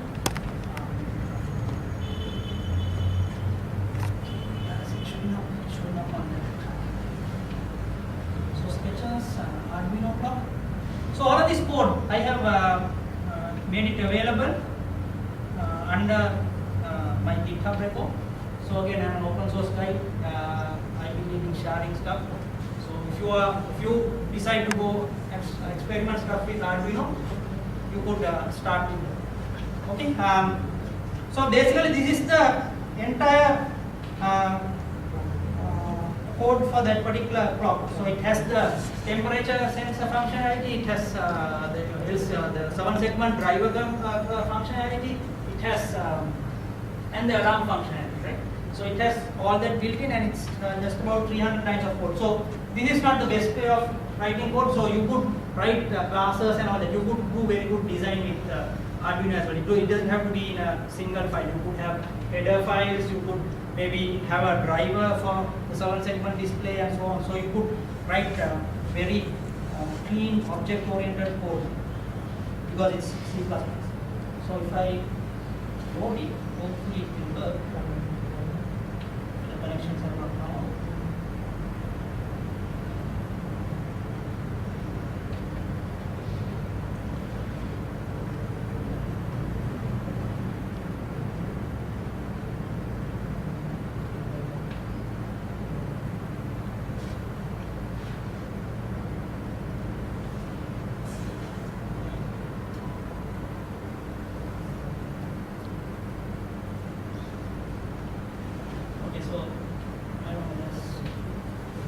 Problem with the time module in the battery has gone out.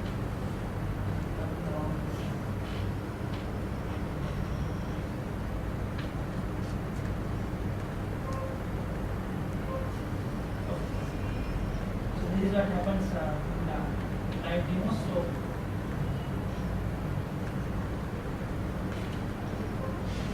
So it's showing the time, but it's time is wrong for some reason. So I have to. Okay, now it's right. So you can see the time is showing that 20:07 is 7. It's getting quite late, and it's showing the temperature. So it displays the time for 5 seconds and then the temperature for 2 seconds. So something that I built for fun, and then like you could set the alarm. So you could set the alarm, and then the alarm will go off and so on, right? So there are things like that you could do.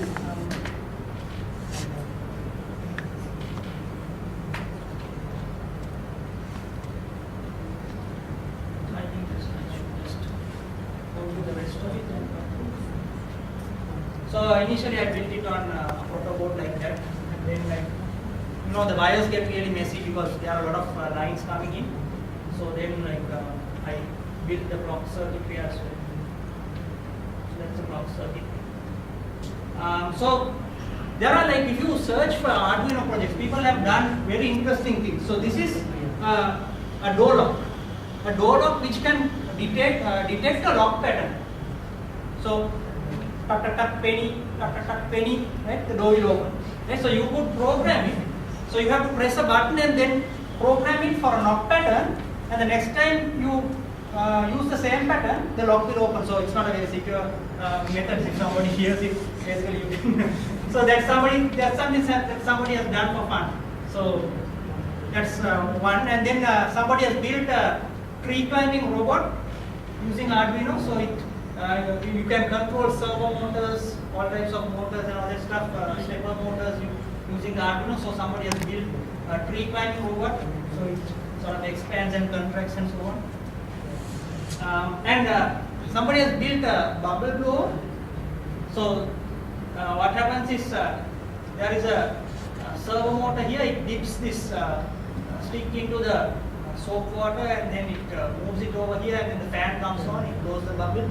So people have done a lot of like crazy things, interesting things, useful things. Just search for interesting Arduino projects and you will come across thousands of projects. And so what does this mean like for the real world? Right? So these are like, I have been talking about a lot of hobby stuff. Right? This is fun, but what do you get out of it? Right? So what is the real use? So how many of you have heard of the Internet of Things?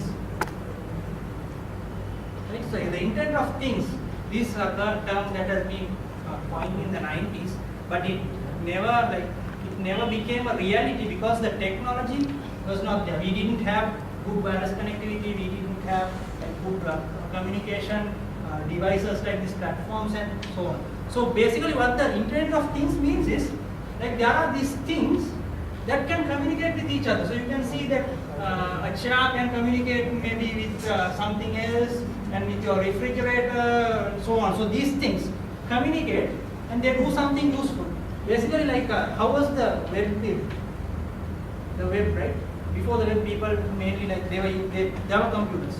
People were just using their computers. It was not connected to anything, right? Because the things that you could do was quite limited, right? And you don't have this particular connectivity. You have your computer, you could do something limited. So now the devices are like that. We have devices, but the devices cannot talk to each other.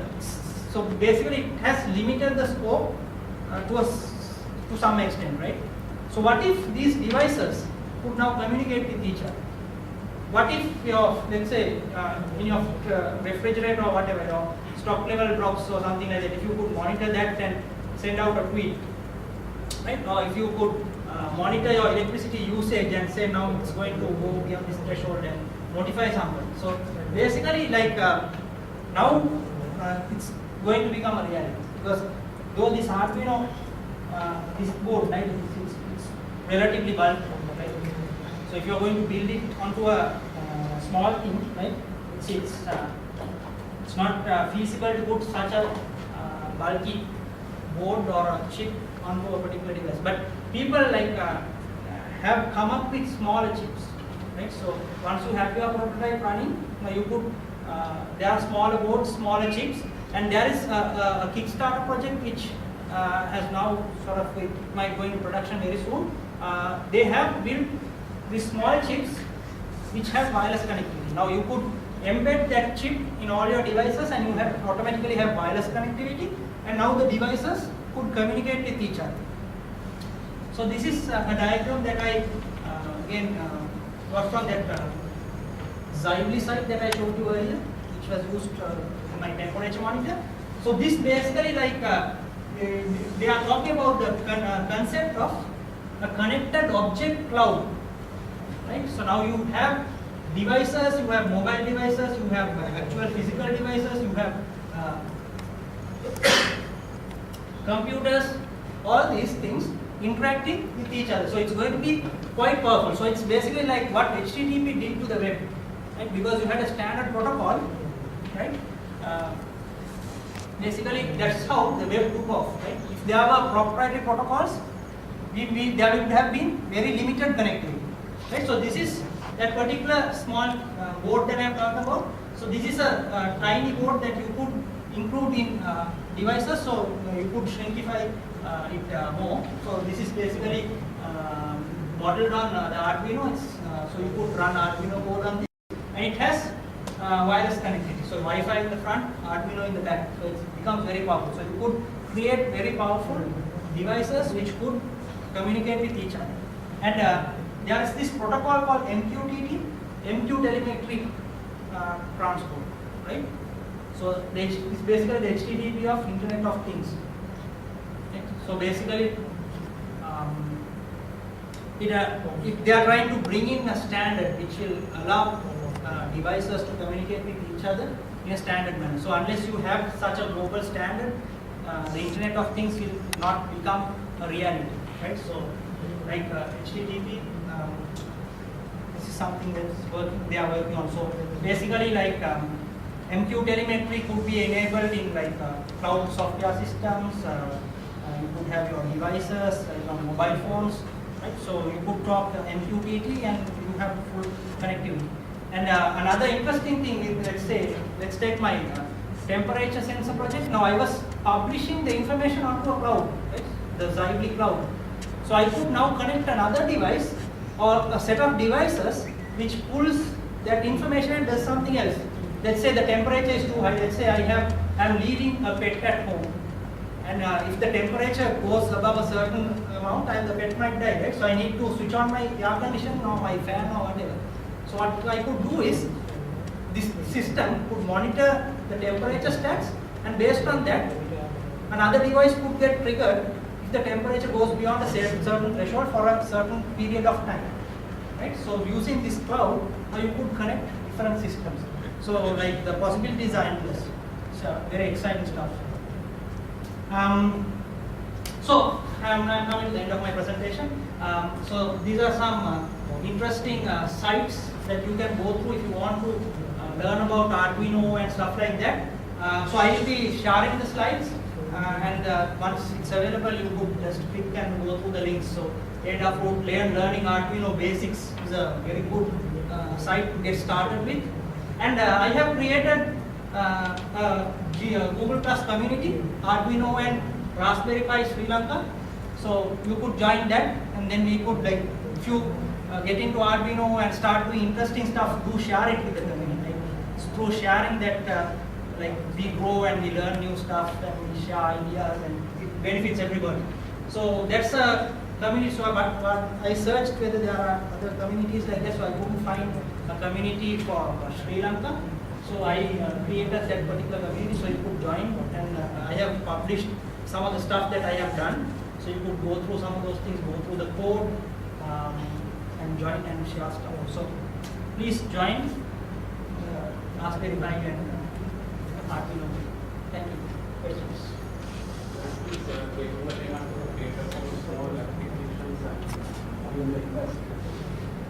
What type of application? Let's see, I need to measure temperature in an industrial boiler. Right. I need to measure pressure in the boiler. Okay. And also to alarm me. Yes. Pressure. Right. I need to run this 24/7. Yes.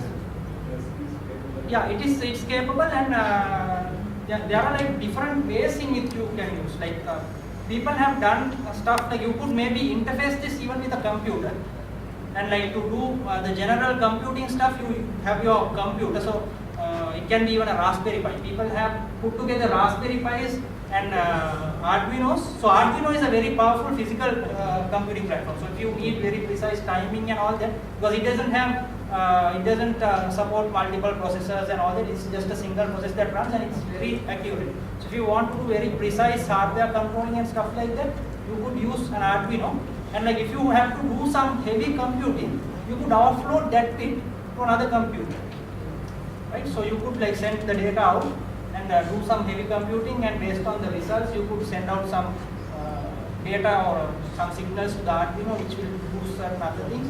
So you could combine things like that to do useful stuff.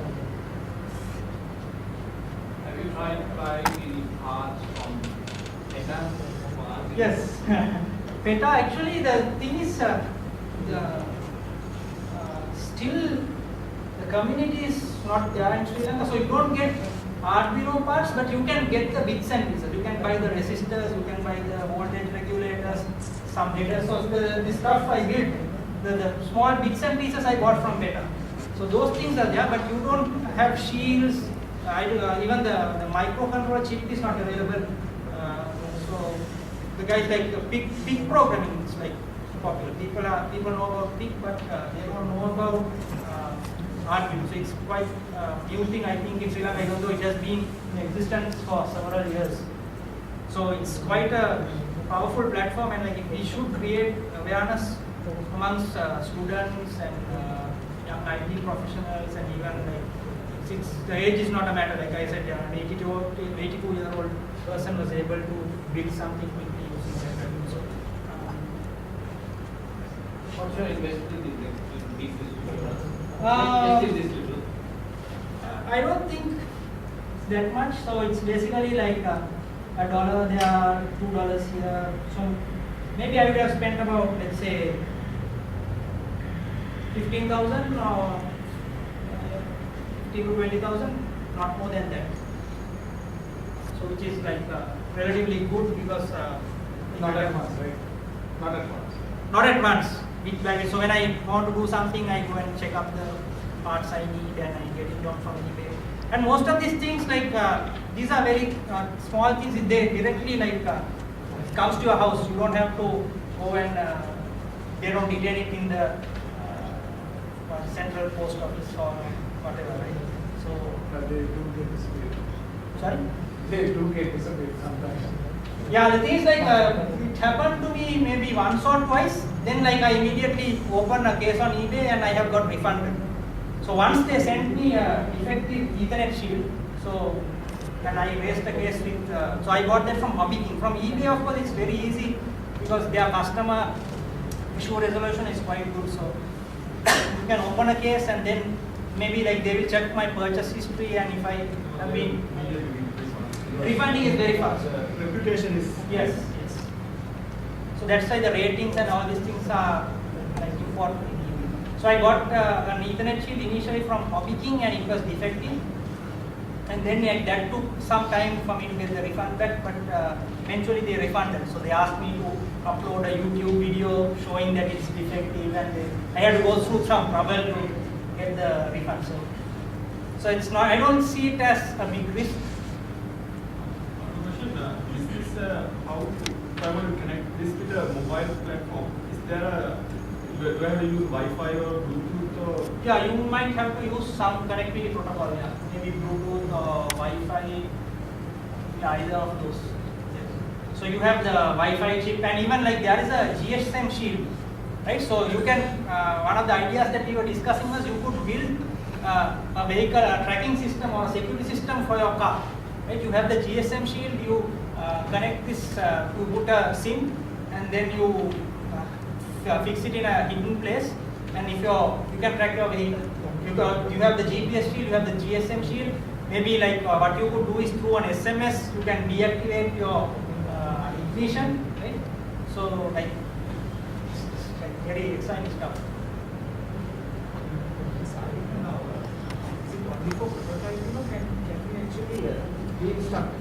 You can commercially build stuff. Yes. So the thing is like this. If this looks like a prototyping board, right? But once you have your prototype ready and let's say your code is also ready, there are like you can just get this chip because the main thing is right. If you look at this particular board, right, the main thing is the chip. So there are like the chips which are like much smaller, surface mount and so on. Then like they can shrinkify it even much more, right? So these bits are basically the power regulator. This LED is not needed, and the crystal for 1600 megahertz processor and so on. So like you could shrinkify this into something very small. So that's also available. So then once you have what you could do is like maybe eventually you have to come up with a design which will use this chip plus whatever the other electronic components, and if you want to build something really miniature, right? Build everything onto one small board and then like you can use it for professional applications. You can mass produce it. So there are like software, like there is this software called Eagle, so which you can use for designing all these things. That's the files they normally make available. So then you will generate the PCB files. You can lay out the components and all that, and then you like I don't think we have it in Sri Lanka. In other countries, what you could do is you could directly ship the files, or you can send the files to the PCB manufacturer, and they will ship the board to you. So actually, there's an online service. If you send the files to them, they will send you the boards. But then, if you're going to print one board, it's going to be prohibitively costly. So if you're going to build, let's say 1,000 boards, then it's going to be cheap, but otherwise it's not. China, they go for Yeah. Anything else?